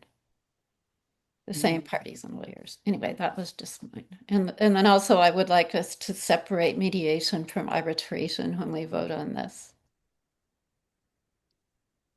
Well, I'm about to propose that we take it back to the subgroup for, this healthy conversation I appreciate all the input, but I don't think we're ready to vote on any one matter today. And I don't think any more processing the various amendments that we're looking at would be appropriate in the working group. We may eventually get back to the working group with that, but with everybody's consent, I propose we take this matter back to the subgroup for further discussion. Do I have general agreement on that it needs to be further discussed, or does someone propose that would someone like to make a motion, as Judge Prashant mentioned, on the pending matter? Sean agrees that it should go back for further discussion. All right. Curtis seconds it. Yeah. Sorry, go ahead. Right. Do we need to vote on that? I just want to thank everybody. I think you discussion was really helpful. Very appreciated. I was going to say, I think it does not require a vote. I think the subgroup is, if I'm reading the room correctly, in agreement to take it back to the subgroup. So to withdraw it for now and further consider it. Thank you. Thank you. All right. Let's try to do number 20, because we already had these two members of our working group weigh in on this. Ms. Cruz and Judge Lucky, if I interpret their comments correctly, that they are in favor of number 20 and have spoken in their comments about that. Would anybody else like to comment on number 20? Could you put it up on the screen again so we can read it? I think it might have had some modifications since we saw it. Is it showing, or are you seeing something else? No, 20 is up on the screen. I got it. Thank you. Sorry. The modification in the subgroup was, we believe that most of this is already required by statute. And you can see the footnotes down below. So it's current requirement of arbitrators in consumer cases. We believed as a subgroup that it was largely required across the board. If it's appropriate, I'd like to move that be adopted as modified. Thank you. It is appropriate, but Judge Lucky had a comment. Yes. I just had a quick comment, and I believe that this is consistent with most standards for arbitrators. I don't know about court appointed mediations, but I don't know that it's required for mediators. So I just wanted that clarification before we voted.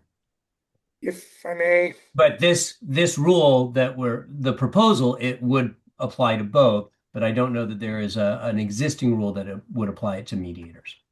Yeah. So if I may, the ethical standards for mediators that were tentatively approved by the working group for public comment would require this for mediators. And that's where Dr. Getz, it didn't make its way into the footnote, but it is required in consumer arbitrations, and it would be required in all mediations under the draft ethical rules.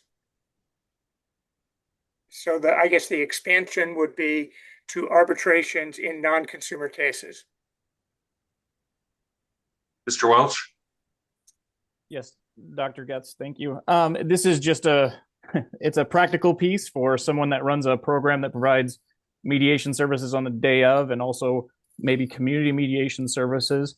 And I say day of because sometimes we have parties that we are not aware of before we serve them in our services. And so being able to potentially let's say I had a community mediation with a law firm that was working on UD matters, and then I go to court and I have that case that's coming up where I have a firm or another attorney that I'm working with. Notifying that other party on that day of is just a technical difficulty that I might run into to be able to know how I, as a practitioner, notify the other party that I'm working with, or I just have to decline all those cases. So it's just a practical one from an organizational standpoint on this matter. And I just wanted to raise it. And Mr. Welsh, do you have a suggestion of how this could be modified to contemplate that situation? Yeah, well, at the moment, I mean, it states professional relationship. I know that we've talked about professional relationship, that we didn't want to define that. But these are usually non-paying, government entities and other contracts that are providing those services with volunteers or others. As far as modifying the language, I don't have one directly at this point, so I apologize for that, but I just wanted to make note of that. Thank you. Ms. Ellis? Thank you, Dr. Getz. I just had a question for Mr. Weiner. Would you mind, if you have it handy, giving us the section from the proposed mediator ethics standards so that I can check it out? Thank you. Yes, if you'll give me a minute.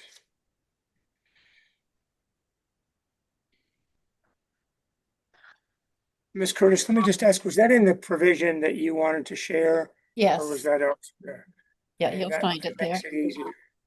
That makes it easier.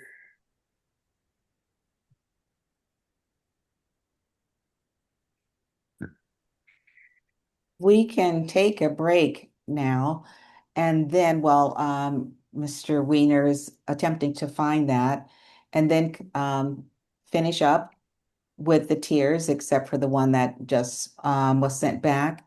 And then I want to ask Ms. Jenna Ellis, do you mind if I take this out of order and take the issue raised by Ms. Kopakin and Ms. Hodgson first, and then yours second? Absolutely, Judge before we come back. Pishon. Okay. No problem. Thank you, Ms. Jenna Ellis. And we'll keep the break relatively short, so it'll only be 10 minutes. And so we'll be back in session at 3:53. Thank you. Judge Pishon, what time are we doing the vote on Ms. Kopakin and Ms. Hodgson's issue? I need to leave for a hearing, but I'm actually going to push those lawyers to be here for the vote. What time do you think? So if Mr. Weiner can just, if he finds the code section, just give it to, let's see, I forget who asked for it, Ms. Jones? No. But Ms. anyway, Ellis. Jenna did. okay. But I think it'd be Then, great for us all well, to see. I think in 10 more minutes, we can finish up with the tiers. So it looks like it would be around 4 o'clock or 4:05. Okay, thank you. You're welcome. All right. Dr. Getz. So I'm going to go back to Dr. Getz. That was number 19 that was going back to the subcommittee. And I believe you also have one or two more to discuss. We're discussing number 20. Okay. And we have a related comeback on 22 for arbitrators. So Mr. Weiner, I noticed you added something to number 20? Yes, Dr. Getz, I've added some possible text to number 20 that could address Mr. Welsh's comments about day of court processes where the practitioner can't reasonably contact the other parties and lawyers.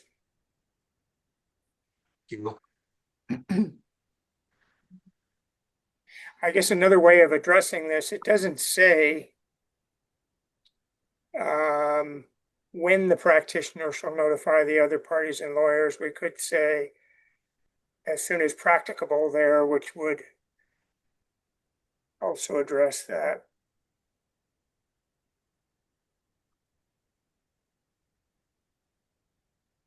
Might be a better way of addressing it because it would apply.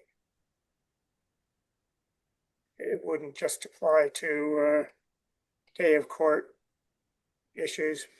So in other words, the practitioner in Mr. Welch's program, day of court program, if he has a landlord who has repeated cases with, he or his practitioner could who isn't part of the current proceeding, he or his practitioner could notify that landlord upon returning to the office, something like that.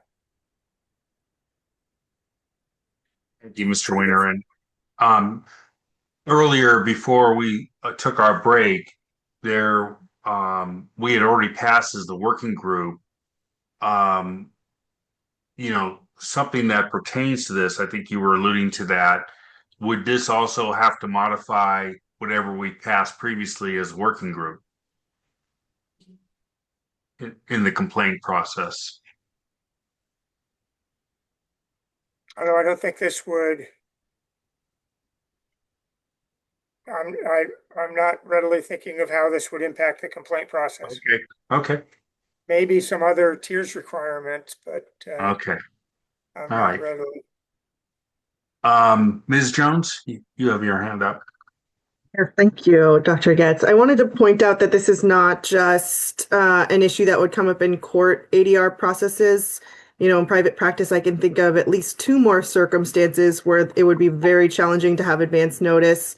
One is when it becomes clear that you need to pull in another layer of insurance. You're triggering an umbrella policy and have to call somebody in mid-session. How do you acknowledge those disclosures? Another is, when we just plain don't know that that another party is being joined in at last minute.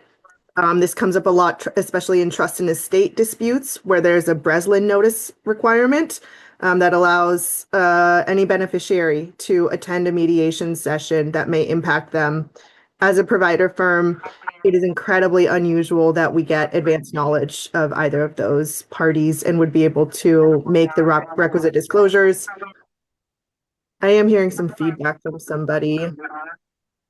It's Mr. DeBow. Mr. DeBow, could you mute you? But as a final note, I know it is ultimately the neutral's responsibility to make disclosures, but when they work with a provider firm, they rely incredibly heavily upon their provider firm to keep track of that data. And, when this happens and we don't know, how can we do that? If I can reply, I see Ms. Kopekin has her hand up, but I'd like to reply directly to what Ms. Jones just said. Just to note that this doesn't require advance notice, and this is essentially the same as the requirement in the consumer arbitrator ethics, or the arbitrator ethics for consumer arbitrations, where the arbitrator is required to notify the parties, but it doesn't say it's not an advance of new business or solicitations for new business. It's not an advance. And I guess with that, I would also ask whether the as soon as practicable language would address the concern that you've raised in non-day of court. I mean, I guess I'm sorry. From a perspective, what's the point of something that's not in advance? But I leave that up to others. Yeah, I mean, I think the reason for this and the reason it's in the arbitrator ethics requirements is that notice is given, and possibly it's a basis for challenge along the lines that Mr. Palevsky has alluded to earlier, but it's not an advance requirement in the arbitrator ethics standards. And so apparently there was value seen in having it be given, even if it's after the fact there. I believe there is a timeline, at least in the consumer arbitrator provision. You have 5 days to issue a notice. When you initiate a new matter, if you have any other pending matters, you have 5 days to send that. I think it's 10, isn't it? For this one, the 12D is a 5-day disclosure. The full disclosure, which is a 12 something else, 12B maybe, you have 10 days. That's 5 days after. It's not You 5 days. If you initiate a new case, like in a new mediation or an arbitration, you have 5 days from opening that case file to tell pending consumer cases that you got the new case. Right. So same thing this could satisfy that, or you could say within 5 days, if you if you prefer to make it consistent with that standard. But in any case, this is not an advance or an earlier requirement. And so it seems like putting a time line in here would be better than limiting the exception to day of court. Could be within 5 days, no later than 5 days. Ms. Kopechkin? I just wanted to just observe that as phrased, it says if they receive an offer or request. And I just want to make sure that's what we want to include as opposed to, before accepting, because you could receive an offer or request, and if you have no intention of accepting it, do you still need to make those disclosures? By this language, you would, and I'm not sure that we want to be that expansive. I just want to raise that for the group, and maybe you do, and that's intended, but if not, that is what it says. Ms. Curtis? You're on mute. With respect to mediation, the disclosure, the requirement to keep informed about matters that reasonably could raise a question about impartiality, that there is an ongoing obligation, and the language that Alan put in here about as soon as practicable is what appears in the standards of conduct. Thank you. Mr. Kelly? I was doing an arbitration, and as I was closing up the hearing and before I'd issue an award, one of the parties came up and said, "Hey, I really like your style. I got another couple of cases for you." I think that should be disclosed to the parties, which I did, and they should figure out what they want to do with that.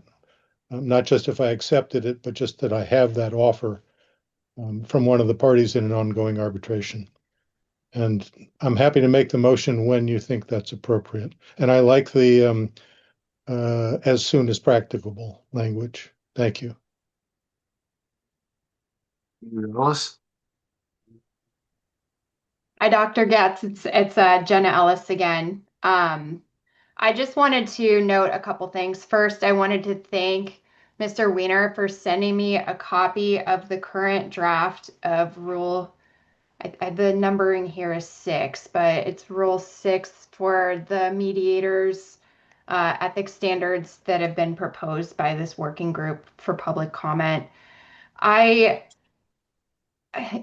think one thing that I'm struggling with as far as this is concerned is that the ethics standards for arbitrators are very explicit in their requirements relating to disclosing offers or acceptance of offers for new business, and a lot of different related requirements in terms of disclosing that you will in the future consider or not offers. It's in ethics standards 12, but also in other places as well, including 7. And when I read the mediator ethics standards, there's nothing that's as explicit in these standards. And in fact, at the time that we were voting on them, I did not understand them to require future case by case disclosures of the type that are contemplated, I would say, by this item number 20 in the tiers. And so I just wanted to raise that. To me, this appears to be, first of all, an expansion from just the consumer arbitration framework to all arbitrations of certain requirements in the arbitrator ethics standards, but also wanted to flag that perhaps there's some exploration of the contours of this new Rule 6 that we're developing for the mediator ethics standards. Thank you. Thank you. Any other comments?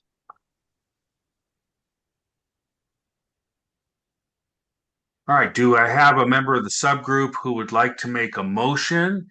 And if so, is it to, again, put it up for vote and please identify which one of Mr. Weiner's suggested modifications would be included in that, if you want to do that. And another option, of course, is, again, given the comments today, is to take it back to committee, but I'll invite the members of the subgroup to make a motion if you'd like. Ms. Cruz? Jenna's comments are giving me some pause. I think my thought is maybe we take this back since we're going to have to meet again. I hate to slow down our train, but I do want to be thoughtful about this. All right. Any other members of the subgroup in accord with that? Or want to make a different motion? No, that's fine with me. Okay. All right, since we don't need, yeah, I believe the subgroup can take this back as well as number 20, number 19, as we have already taken that back.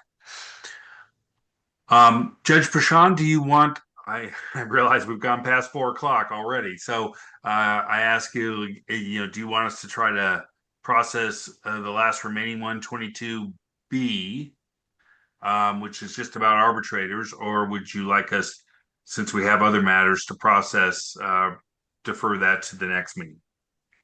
Yes, thank you. The latter suggestion, so that we can move on. Since you have two matters going back, and you'll have to make another presentation. So if we'll just do 22 when you come back. Oh, yes, Mr. Weiner. Yeah, I was just going to suggest otherwise, Judge Pashan, because if there are concerns about this, this has already been back once. If the working group is not satisfied with how the subgroup addressed it coming back, then that could require yet another subgroup meeting to make 22B satisfactory. And Okay. I'm not sure that this would require very long to discuss. All right, that's fine. Thank you. Dr. Getz? If you recall from our last working group meeting, 22 was approved as to mediation only. But there were some concerns raised about applying that to arbitration. The subgroup took that back. And it really came back with absolutely, it looks like the same suggestion. Mr.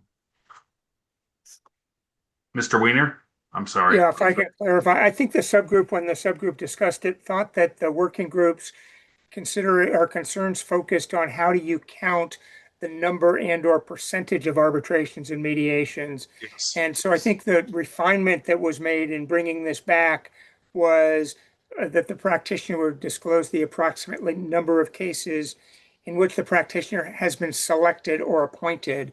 So we have definitions of arbitration and qualifying arbitration and requiring a contested hearing, and the subgroup thought that might have been too complicated for this tiers requirement. And so it comes back recommending that the count, if you will, the number, be the number of cases selected or appointed, irrespective of whether there have been any hearings conducted. And the idea also was that would serve somewhat as a proxy for the goal here is really to inform the consumer about the arbitrator's level of experience in a particular subject area. So not selecting a family law mediator for a real estate case when the mediator may have conducted arbitrator may have conducted no real estate arbitration. So the number of selections or appointments was seen as a reasonable proxy for the arbitrator having some experience in that subject area if they've been selected multiple times.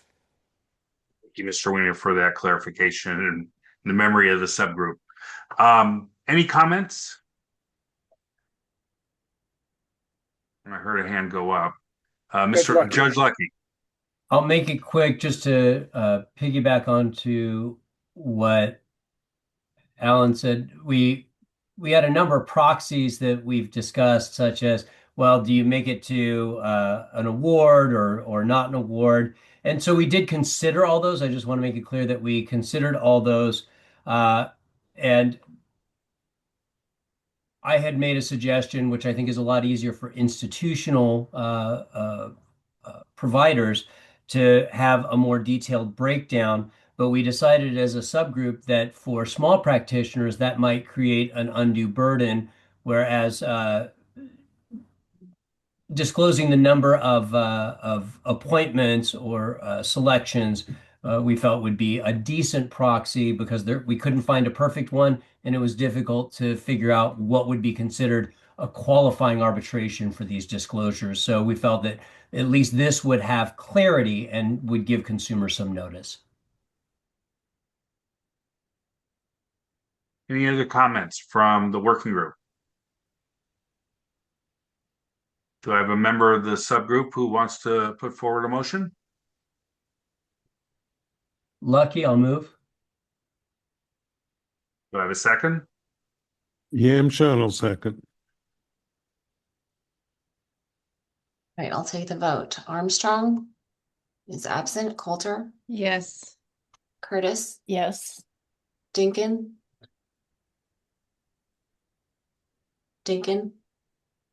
Yes.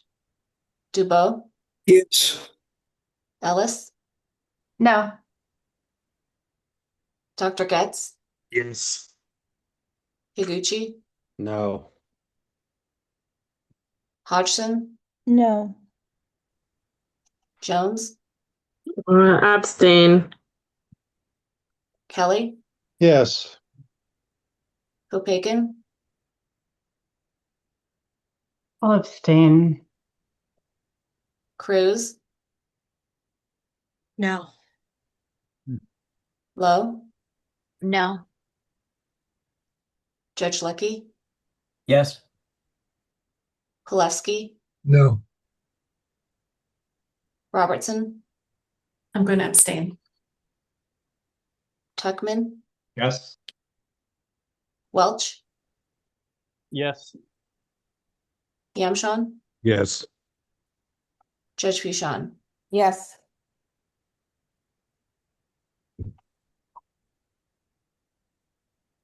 So that's 11 yeses, 6 noes, and 3 abstains. The motion carries. You, Judge Prashant, for the extra time. We Okay. appreciate it. Thank you. All right. So Miss Jenna Ellis, it's definite now, and I'm going to ask you, is it okay with you if we just put your matter over to our next meeting? Absolutely, Madam Chair. Okay, thank you very much. So we'll move on then to item 2.3, and that's a report and possible action on the application of the State Bar Certification Program and complaint procedure to court programs. And I'll go to either Ms. Kopaken or Ms. Hodgson. And let me say we only have 45 minutes left. And so to start, I'm going to ask each speaker to limit your comments to 5 minutes so that everybody can have an opportunity to weigh in. I'll defer to Ms. Hodgson. Okay. I don't want to rehash what we have covered in the last two meetings, but just as sort of a reminder of where we're at and why you get to continue to hear from us on this topic. There are court-connected ADR programs. Ms. Kopaken and I both work at different courts that have court-connected programs, and some of the complaint handling suggestions have caused us some concern regarding the autonomy of courts and the autonomy of courts to handle their complaint process as they are required to do by law. And so we had come up with, and it is in the materials today, a revised proposal that basically says, look, for purposes of the Business and Professions Code that we are talking about, a practitioner solely for the purpose of their actions within the context of a court-connected ADR program, and our proposal does define what that means. They are deemed to have satisfied the complaint procedure and the remedies procedure set forth in that Business and Professions Code that we have all come to know and love in our time here in the working group. And basically let the courts be the exclusive handler of those, and that the practitioner or the certified practitioner is responsible for reporting to the state bar any sort of complaint and we'll call it remedy that the court puts in place as a result of that complaint. And just like everything else that we have been talking about, where we are asking the practitioner to certify to the state bar, yep, that happened. I had a complaint against me. The court decided to remove me from the panel, require additional training on this particular topic, et cetera, et cetera. So that was our proposal. I don't want to speak on behalf of staff, but what I will speak to is that staff, Ms. Kopakin and I have spent time meeting outside of this group to try to come to some sort of resolution. We did receive their most recent draft just very shortly before this meeting. And we are getting closer. That's the good news. But it still raises some concerns for us. I want to notably say some of the concerns that we have with the staff proposal remain that there's a possibility of a dual process complaint, which could look like an appellate process for the court programs. It could create alternate or inconsistent results, which is confusing, I think, for everyone. There remains some ambiguity regarding how substantially similar would be determined for purposes of the state bar staff's proposal. And I've talked before in this group about concerns that any sort of determination of substantially similar may require the state bar, may involve the state bar exercising or appearing to exercise oversight over courts in sort of an odd way that I think exceeds the purpose of this legislation and the purpose of the program. I also have concerns about staff recommendation that implies that courts can or should make recommendations as to a practitioner's certification status. If we are in a place where a court, pursuant to Rule of Court 3.871D, determines it is appropriate to advise the state bar of a complaint and an outcome, I think it is the reporting of the fact. I do not think that the courts are appropriately tasked with making a recommendation regarding certification status. Those are kind of the primary concerns. I want to be very candid with you all. We are talking about likely a very small number of complaints coming out of court-connected ADR processes, which is why Ms. Kopakin and I had suggested that that limited number of complaints simply be exempted from the state bar's complaint process and that complaint process be deemed to be satisfied by the court's complaint process, and the obligation to say, hey, a complaint was made against me is on the certified practitioner, just like everything else is on them to prove up. I feel like I've covered my points, Ms. Kopakin. If there's anything that I have missed, I want to defer to you. Thank you. I would agree with everything that Ms. Hodgson said in terms of what our concerns are. I would just add that we have made, I think, some progress in that I think we are proposing that there would be we, meaning Ms. Hodgson and I, are proposing that there would be an exemption from the complaint process for the purposes of this claims handling. As we all know, the working group has recommended in the prior initially adopted complaint recommendation that this would be handled by designees. There's a second component, which is what happens once there's some kind of a determination about a complaint. On the one hand, you have courts that are looking at complaints and would make certain determinations. Under the state bar proposals, the proposals that this working group has recommended, there would be a designee of the state court who would be handling a claim and making certain complaints. Presumably, those would all wrap back around into the things that the staff proposed to us right before this meeting, which are a little bit above in what Mr. Weiner or in what Mr. Weiner is showing now. So there's really two components. The first is the complaint process itself. The second is the accountability to the state bar in terms of the certification. And we are making progress on the role of reporting to the state bar, which I think Ms. Hodgson and I agree, at least at the first instance, really ought to be properly placed, the burden placed upon the certified neutral, consistent with the statute. But that's what we've been sort of working on most recently. So again, there's two components. One is the complaint handling itself. The second is accountability to the State Bar. We understand the State Bar's concern, rightfully so, that if it is putting its imprimatur of certification on neutrals, that the State Bar probably ought to have some insight into that. And it's a question of how do we achieve that without making the courts subject to the jurisdiction of this voluntary certification process.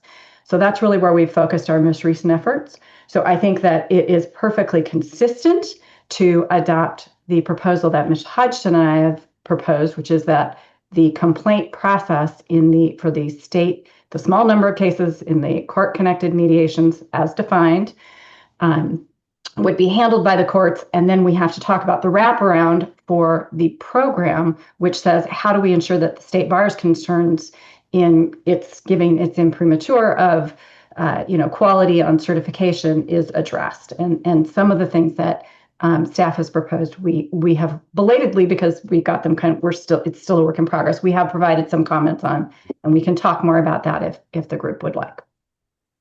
So happy to take any questions. Okay, before we do that, would staff like to make any comments? Thank you, Judge Pichon. I'll go first, and then Ms. Mia Ellis probably add to what I've had to say. So as Ms. Hodgson and Ms. Kopekin have said, we have worked very hard to try and collaborate with them and to reach try and find common ground. We last met with them Thursday evening, I believe maybe it was Wednesday evening, and we sent them a proposal Thursday, and the most recent staff proposal is what was set forth in the memorandum. That's what we just asked Ms. Hodgson and Ms. Kopekin to respond to today, but that's the proposal that you all should have received on Friday. I'd like to go through that briefly first, and then respond quickly to some of the concerns that have been raised. First, we've separated this into 5 separate components. I'm not going to read each one of them verbatim, but I'm going to kind of summarize what they are. And we think most of these should be agreeable to most, if not all people. The first is that certified practitioners be required to inform the State Bar promptly after being notified that there's a complaint been made about him or her, about a violation of ethical standards. The second is that if a participant in the court program, so the first is about the practitioner. The second is if a participant in the court program makes an inquiry to the State Bar, the State Bar should ask that person whether they've reported their concerns to the court and encourage them to do so and to come back to the State Bar and inform the State Bar after that process has played out. The third is that if the State Bar receives an inquiry or complaint regarding an ethical violation occurring in a court program, the State Bar may defer the investigation and resolution until it hears that has been completed, and if so, how it has been completed. The exception being if the Bar determines that deferring will unduly impede its public protection duties, then it should not defer action. The fourth is if a court informs the Bar about a disciplinary action and potentially makes any recommendation, the court may take that into consideration. And finally, that the State Bar should consider seeking statutory or rule amendments to make it clear to require or allow the courts to report information about complaints to the State Bar. So going now quickly to the points that Ms. Hodgson made, there's no autonomy threatened here. This proposal would not require courts to do anything, not encourage them to enter agreements with the State Bar. Based on the comments from Ms. Hodgson and Ms. Kopekin, the idea of an agreement has been taken out of the staff proposal. Substantially similar, the requirement that the court complaint process be substantially similar is based on statutory language that says the procedures for addressing complaints about certified mediators need to be substantially similar to that in Rule 3.865 of the California Rules of Court. That is a non-problem for superior courts because it is copied from the rules of court that superior courts are already required to follow in general civil cases. The concern raised about a dual complaint procedure would be resolved by the provision that the state bar defer taking any action until hearing about the conclusion of the court process, unless that would jeopardize public protection functions. The concern that it implies that courts can or should make some kind of a recommendation. There's no requirement. It simply says that if a court makes a recommendation, the state bar can take that into consideration in deciding what to do about the certification standards. Finally, to Ms. Hodgson's point about how few cases, we agree with that. This situation really only comes up in the context where there's a complaint about a certified mediator's actions, ethical violations while serving in a court-connected mediation program. There aren't many complaints about mediators in court mediation programs, so this is going to be a very small universe of cases. For that reason, staff doesn't think that any action by the working group is necessary to address this issue. In those few instances, very few instances, when this might come up, staff believes that it could be addressed by communication between the court that has the complaint and the state bar. But that said, because this has been a major concern to Ms. Kopecka and Ms. Hodgson, we have made this proposal of these 5 points that we believe address many of the issues, if not all of the issues that they've raised. We realize it's not perfect. It's not perfect from the state bar's perspective either. And I'd like to ask Ms. Mia Ellis to briefly say why. Thank you, Alan. Just focusing really on the deferring investigations of complaints to the courts. This is the proposal is, as Alan described, a compromise. I mean, deferring any complaints that we receive is concerning because we are waiting. One, there's a lot we won't know based on what a complainant tells us. And so we're waiting on what we will receive in terms of information from the court and or the complainant or expected the practitioner. I understand also, at least from discussions with Ms. Hodgson and Kopecka, is that there might be also possibly some restriction on what information we may be able to glean from the practitioner as well. So that's concerning. So there is language in the proposal that we will defer. However, if we have a public protection mission here, and so if we determine that we need to move forward and with our investigation, we will do so. So I just wanted to add that. Okay, thank you. Now, I just want to give you some background. I'm not sure how everybody feels hearing these issues, but I just want to give you some background to consider, and it's not part of the argument on either side. So this discussion came out of the program administration subgroup. However, it actually comes under the charge that was given to the complaint and remedies subgroup. And I want you to understand what the working group decided based on the recommendation of the complaint and remedies subgroup. So this working group decided that complaints about certified firms, providers, and practitioners be addressed by the state bar or by a professional organization designated by the state bar. There was no mention of the courts. The statute has no mention of the courts. It's only mentioned when we asked for an opinion from the general counsel. And the general counsel said the working group has no authority to exempt complaints that come from a court-connected program.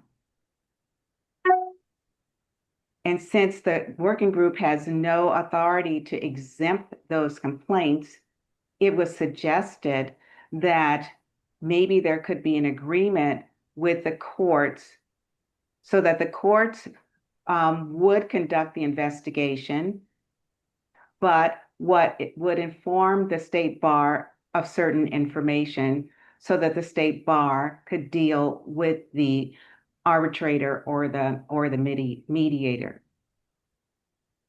So the statute has no mandate to the courts, and the working group made no decisions regarding what a court must do or must not do.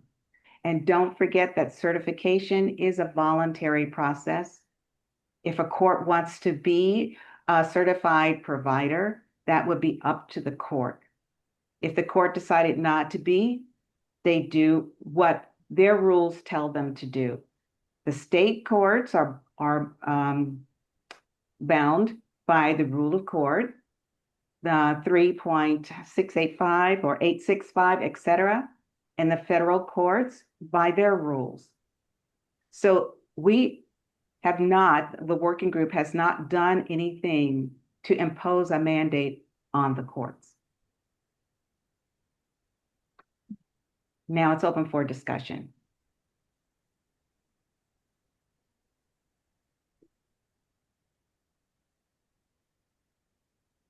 Yes, Ms. Cruz.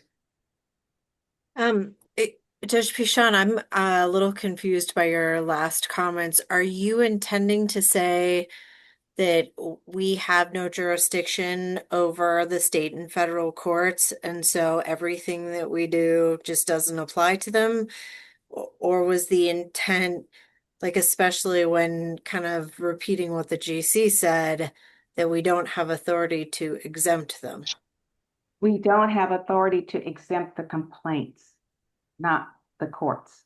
They did not respond about the courts. They said we don't have authority to exempt the complaints based on the actions of certified mediators and arbitrators in a court-connected program. Okay. Well, I just, sorry, your last comments just posed that question for me. I just wanted to thank Jill and Sarah for raising this issue. I hadn't really appreciated it, notwithstanding our prior vote, with respect to potential application to court processes. And when they raised those issues, I looked into them further, and I shared a lot of the concerns that Jill and Sarah put in their memo. I am very grateful for all four of you for working together, because it does seem like when this issue was first raised, I was like, there's got to be a way to thread this needle. And it does seem like we're getting closer.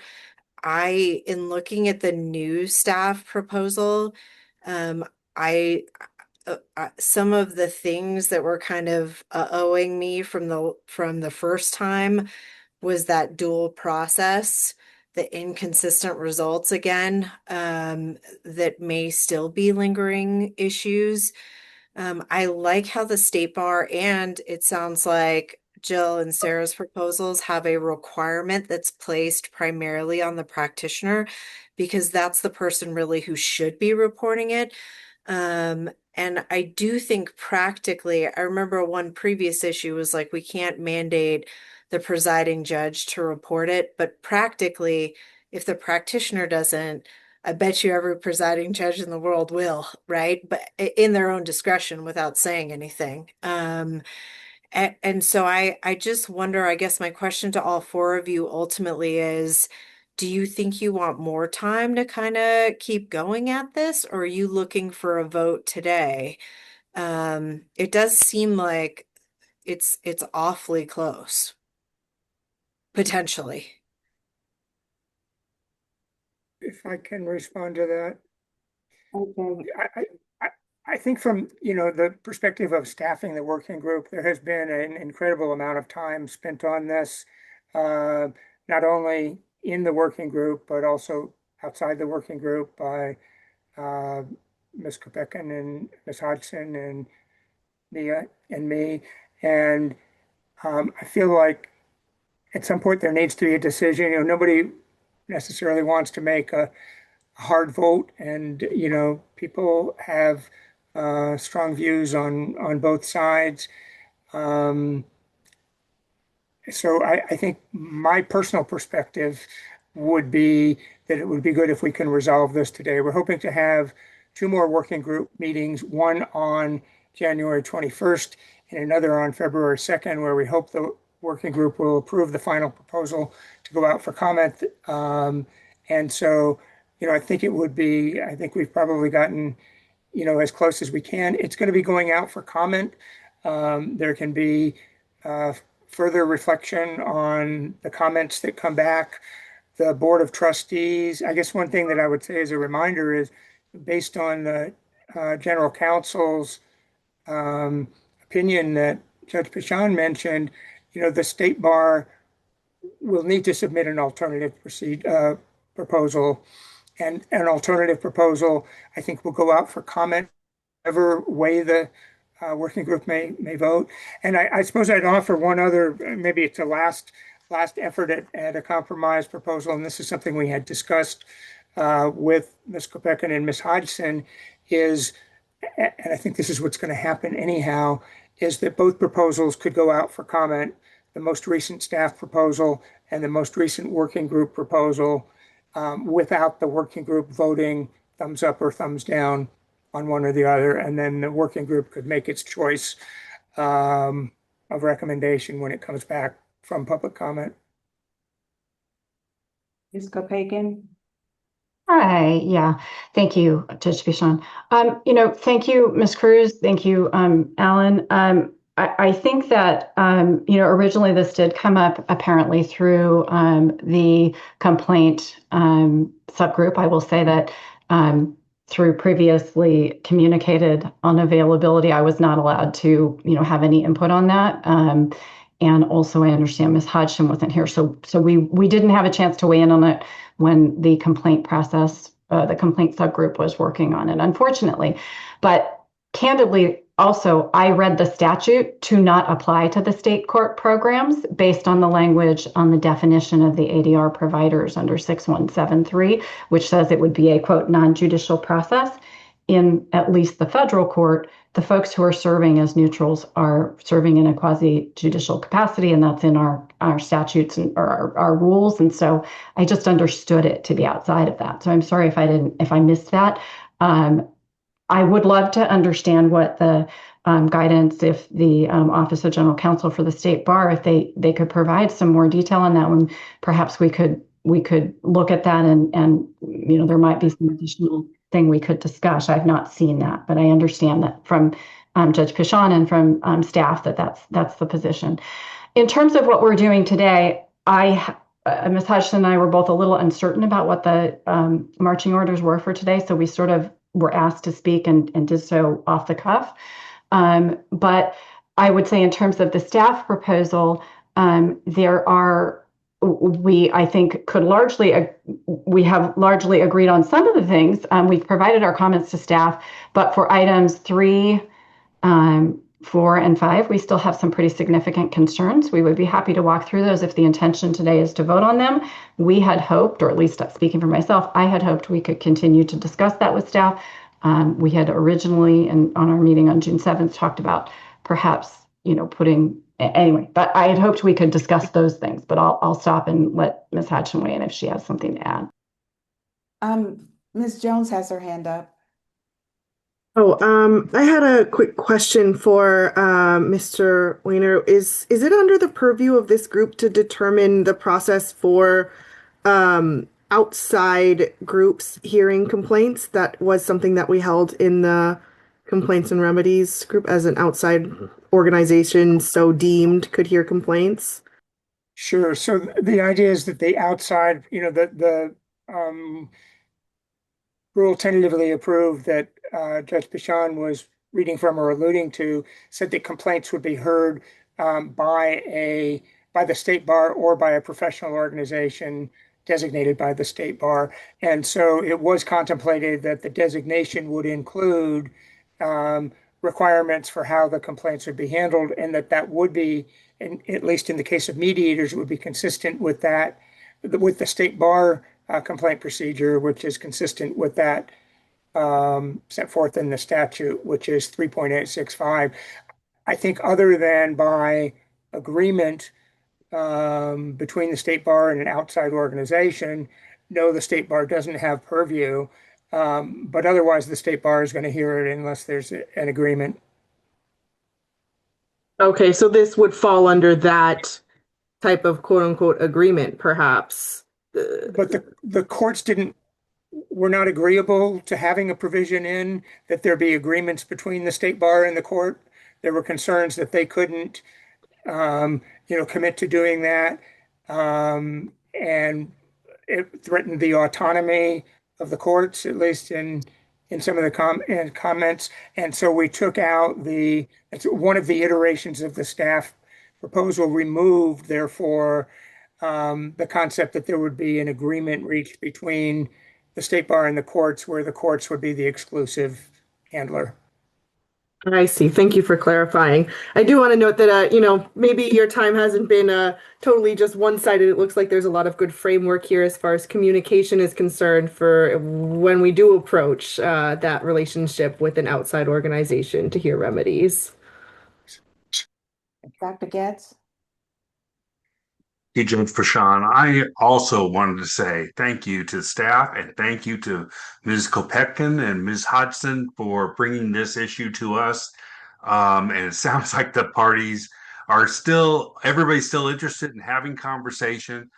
But I also think that maybe the working group would like to be better informed by the public comment at this stage rather than making a decision. My arbitrator playbook says don't make a decision unless we have to. And so I'm just want to make a motion that both proposals be sent out for public comment, and so that we can get the public comment on both proposals. And that should be the product of the working group, to send both proposals out for public comment. Thank you. That's my motion. Thank you. And Mr. Kelly? I guess I'd like to go back to why we're all here in the first place. Senator Umberg, in his public comments, made it clear that the legislature was responding to scandal stories in the LA Times. If you read Judge Trotter, who was a central figure in those scandal stories, response to them, he said in the main case they were talking about, he was acting as a court-appointed neutral. If we're going to exempt court-appointed neutrals, I think it in some ways undercuts the entire legislative intent. And I'd like us to keep that in mind. I believe Senator Umberg, and in fact the Chief Justice, as she retired, said there needed to be a new layer of ethical oversight, and that's what we're here for. And I think that's important to keep in mind. Thank you. Okay. And Ms. Kopetkin? Yeah, I mean, respectfully, I believe that they were acting as neutrals who were selected by the parties and then stipulated. That is different than the court supervised ADR processes that we are talking about. It's qualitatively different. These are supervised by court officers who've sworn oaths, myself, Ms. Hodgson's included, as well as the judges to whom we report. It's a very different situation. Under our program specifically, such an appointment would be considered private ADR. And that is explicitly not covered in our ADR local rules. It explicitly states that those people are not serving as court-appointed neutrals, but are private ADR, even though it's by stipulation of the parties. So we are not talking about the situation that this legislation was designed to protect. And this is much like the situation where, for example, in mediation, there is an assertion of attorney misconduct, malpractice, if you will, in those types of situations. There's a very circumscribed process where there would be disclosures would be permitted under 1129 of the Evidence Code only in very limited circumstances to be able to address attorney misconduct. And that should go to the state bar. It really shouldn't go to some designee, which I don't know, maybe some of the people on this panel would be in some, private entity that would be working on it. And respectfully, I think that it's better, to have those things kept with the state bar. And I have real concerns as a court officer that we're talking about potentially sending those things out to third party, entities. While those may be fantastic entities, and I know that they have the best interests of those parties who come before them, I think that compromises the confidentiality. So those 2 points are additional ones we haven't discussed. Thank you. Okay, and Dr. Getz?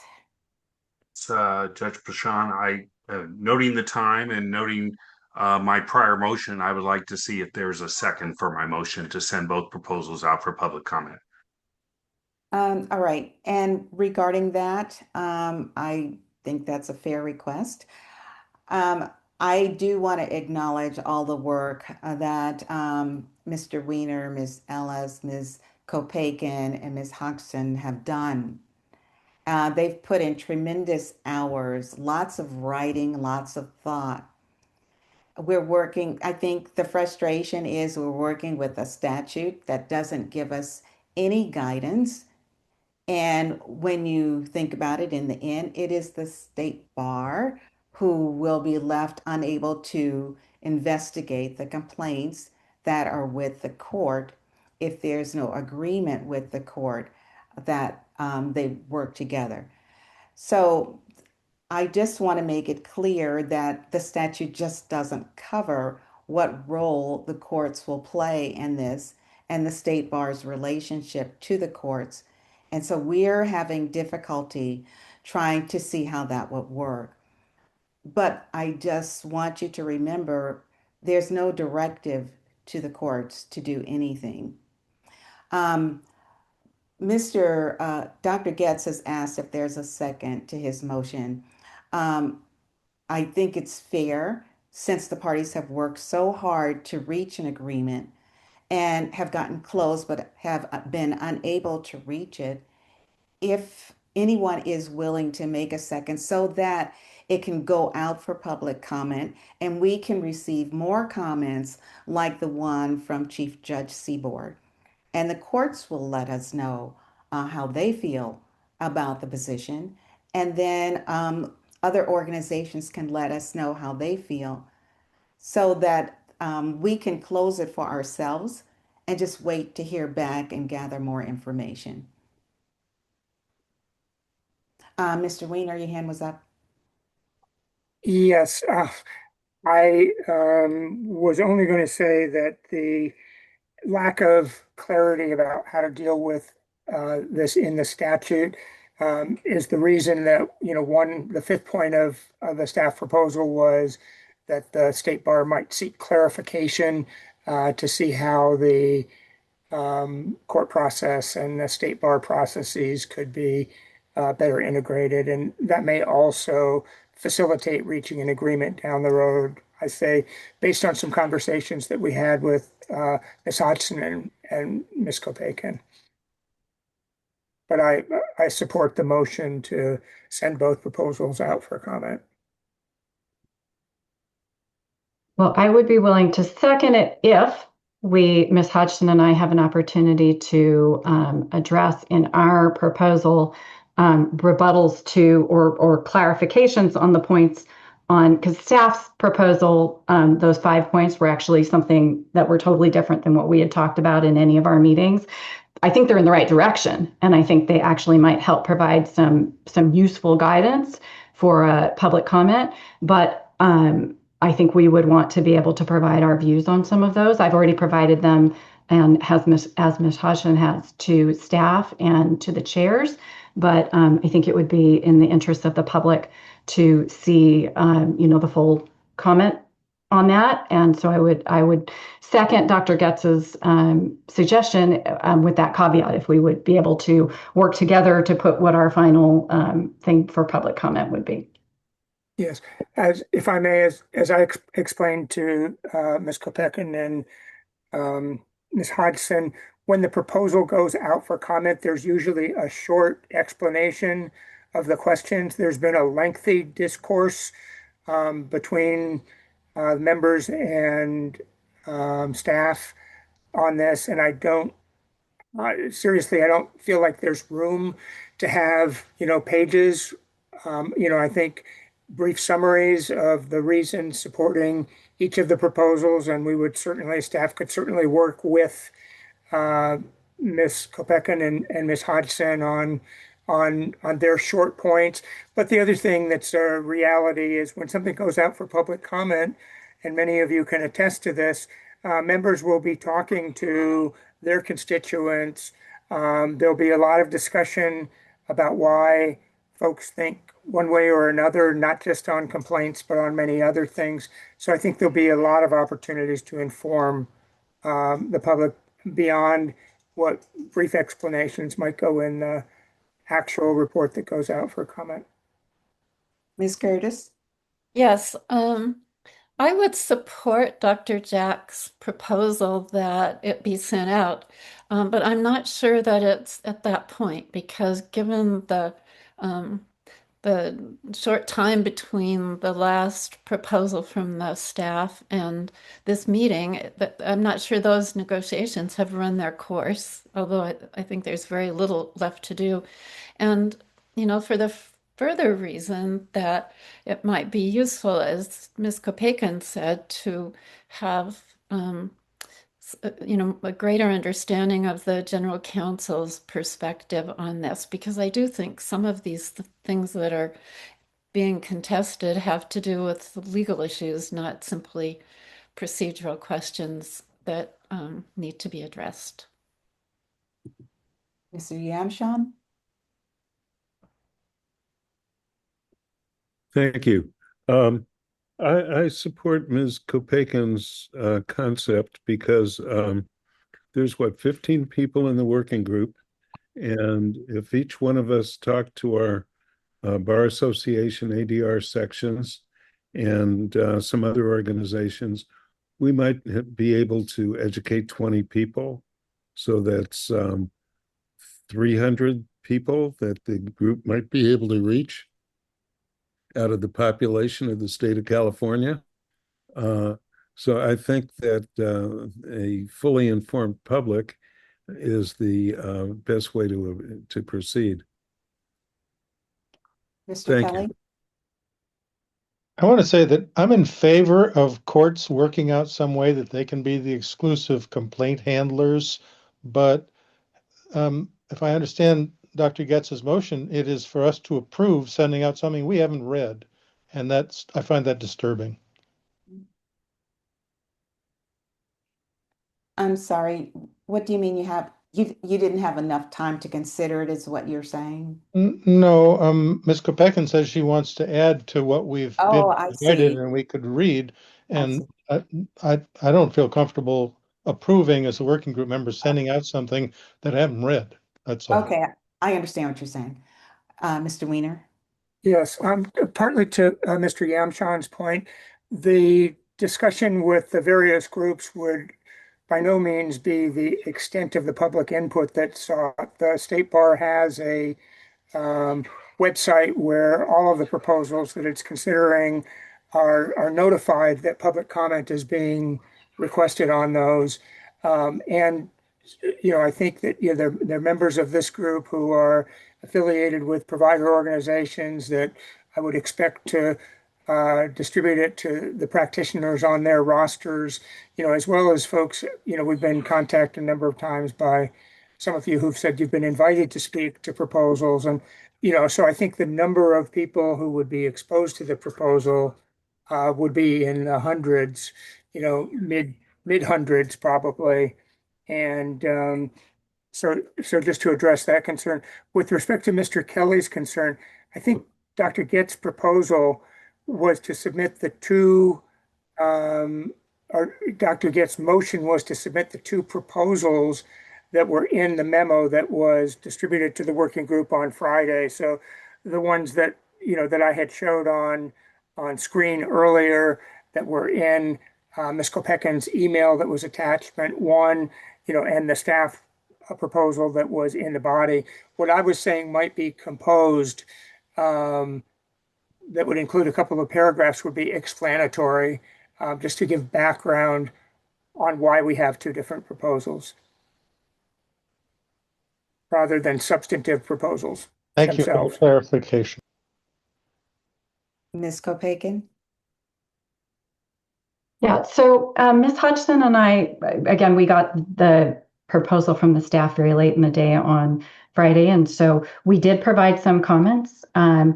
I would be prepared to, since my suggestion, and I think Mr. Kelly's right, that it's, an awkward thing for me to say, well, we should be able to revise it and put it out for public comment. I'm very sensitive to that. I think that's right. So I'm prepared to walk through what we sent to staff now, although I realize the time is late. We spent a lot of time talking about a lot of really important issues. I don't think this is one that is any less valuable. So I'm happy to walk through it now, or Ms. Hodgson and I can provide our comments that can be circulated to the working group so the working group can decide whether, that those may be included. I think it would be appropriate if we're putting it out for public comment to include, the full picture. And I'm not it doesn't have to be long. It just, we had 2 or 3 sentences in response to each of those bullet points. So I think it's pretty succinct. We could do it very easily. Ms. Ellis? Yeah, I actually was going to ask Ms. Kopeckin and Ms. Hodgson if it's something that we could add to the next staff report, and it will be on the agenda for the next meeting. And so you will have ample opportunity to review and then comment if you have any. And maybe in the interim, I know it's only 10 or so days away, we have an opportunity to meet and confer again.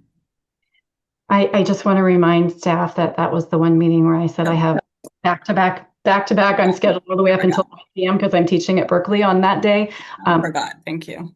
I will try and cancel meetings if I can, but I host them reflective practice group meetings for 30 or so different folks that day. I will try and cancel them if I must. Alternatively, I would be happy to do that and work with staff and put it on for the February agenda if that's acceptable. The February meeting is our last meeting. Trying not to be very controversial on that last meeting. We should be able to clean things up and get them out.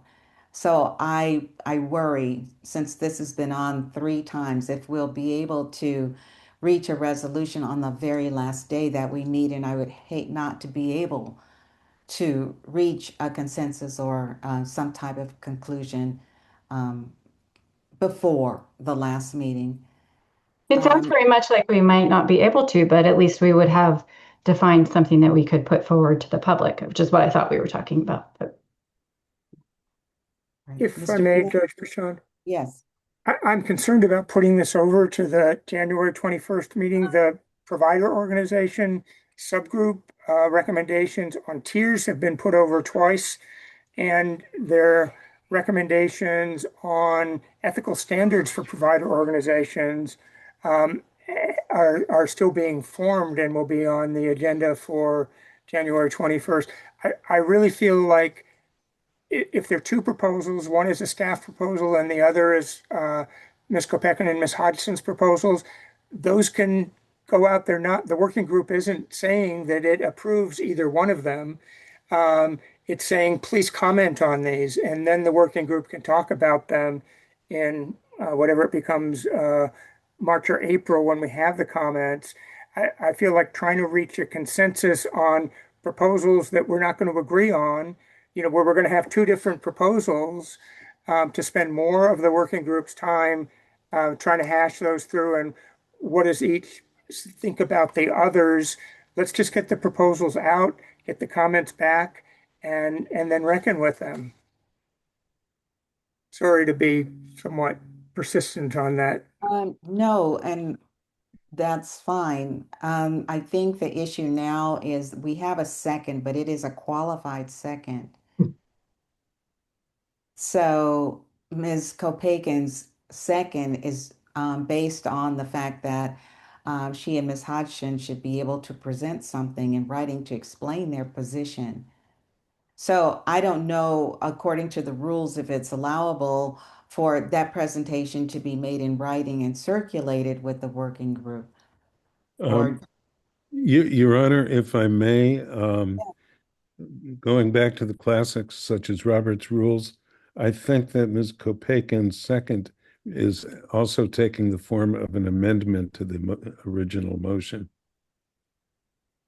So what is on the floor is Dr. Jack's motion as amended by Jill Kopakin. And I think it would be Dr. Jack's prerogative to accept the friendly amendment or not, and then we can see if there's another, if not, if there's another second, or if there's no agreement on the part of the working group to send it out, the two proposals out for comment, then let's just not send them out for comment and stand with the rule that has previously been approved by the working group for comment. let me go to Dr. Getz. That is an amendment to your motion. Hear you. But I also heard the comment that it doesn't really matter what we approve here as regard to that amendment, because the way the public comments are structured wouldn't allow for any commentary with the two different motions, or at least as I think Mr. Weiner described it, a one paragraph commentary. So if Ms. Kopakin's second allows for a one paragraph commentary on the two different versions, yes, I accept that as a friendly amendment, but I can't accept something that's beyond that if I know it can't be done. Okay. If I can explain, does that explain it? Yeah. Okay, so Ms. Kopakin. I think so, but let me just repeat it to make sure I am understanding, if I may. Okay. That Dr. Jack would be accepting my friendly amendment if it is that Ms. Hodgson and I would be able to provide a 1 or 2 paragraph comment to the staff's proposal. Is that correct? Think of what again, I'm going by Mr. Weir's guidance, so I may need to rely upon him, but I think he said that in one paragraph you two could agree on how you summarize the differences between the two proposals. I think you'd be working together on that one paragraph is my understanding. So if I may, there's a staff report would say, the working group is seeking input on these two different proposals. This one proposal, remain a paragraph. The other proposal, another paragraph or something like that. And we can work with you on those, but it is a staff report that sends the proposals out for comment. We'd welcome your input on it as we've welcomed your input on this issue throughout. Okay, so Mr. Weiner, you did say a paragraph before, so is that what you're saying now? I think that's about right. I think we're going to be having a very long report as it is, and we need to be succinct. And I think the proposals somewhat speak for themselves. They're not unintelligible. Okay, Ms. Kopakin, how's that with you?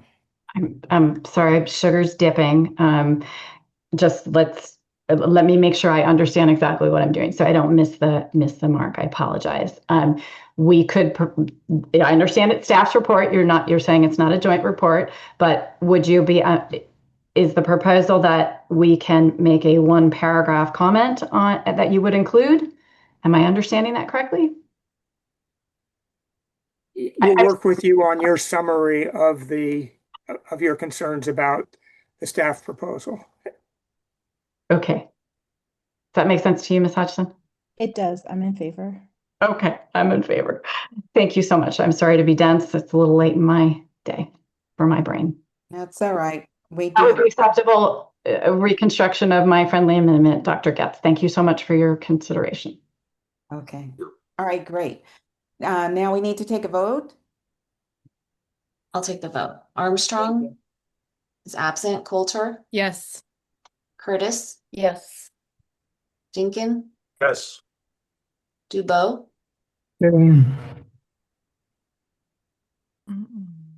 Paul, was that a yes? Dubois? Mr. Dubois, was that a yes? That was an abstain. Abstain. Abstain, thank you. Ellis, Yes. Dr. Getz, Yes. Higuchi, Abstain. Hodgson, Yes. Jones, Yes. Kelly, Yes. Hopaken, Yes. Cruz, Lowe, Yes. Judge Lucky, Yes. Palevsky, No. Robertson, Yes. Tuckman, Yes. Welch, Yes. Yamshan, Yes. Judge Pichon. Yes, The motion carries. thank you. All right, thank you all. And I just want to reiterate, we're dealing with a statute that is just unclear. And so it adds to the frustration of us trying to develop what we think is the correct thing to do. And I appreciate all of the work that you all have done in working together and listening to each other and changing your mind and or sticking to your guns. It's very important to the success of this group and fulfilling our charge. So thank you very much. Our next, I'm going to ask Ms. Ellis if she has anything she'd like to say before we close. And I want to tell Ms. Jenna Ellis, thank you so much for allowing us to use your time today. And we will move your matter to the next date, which is January 21, and make sure that you have the proper amount of time to make your presentation. Ms. Mia Ellis? I don't have it. Excuse me. I don't have anything, Judge Pichon. Thank you. Okay. And am I correct in saying the next meeting is January 21? Yes, it is January 21, which is next week. Okay. All right. Well, everyone, thank you so much. And we will adjourn for the day, and I'll see you again next week. Thank you. Thank you all. Thank you. Bye. Bye. Bye.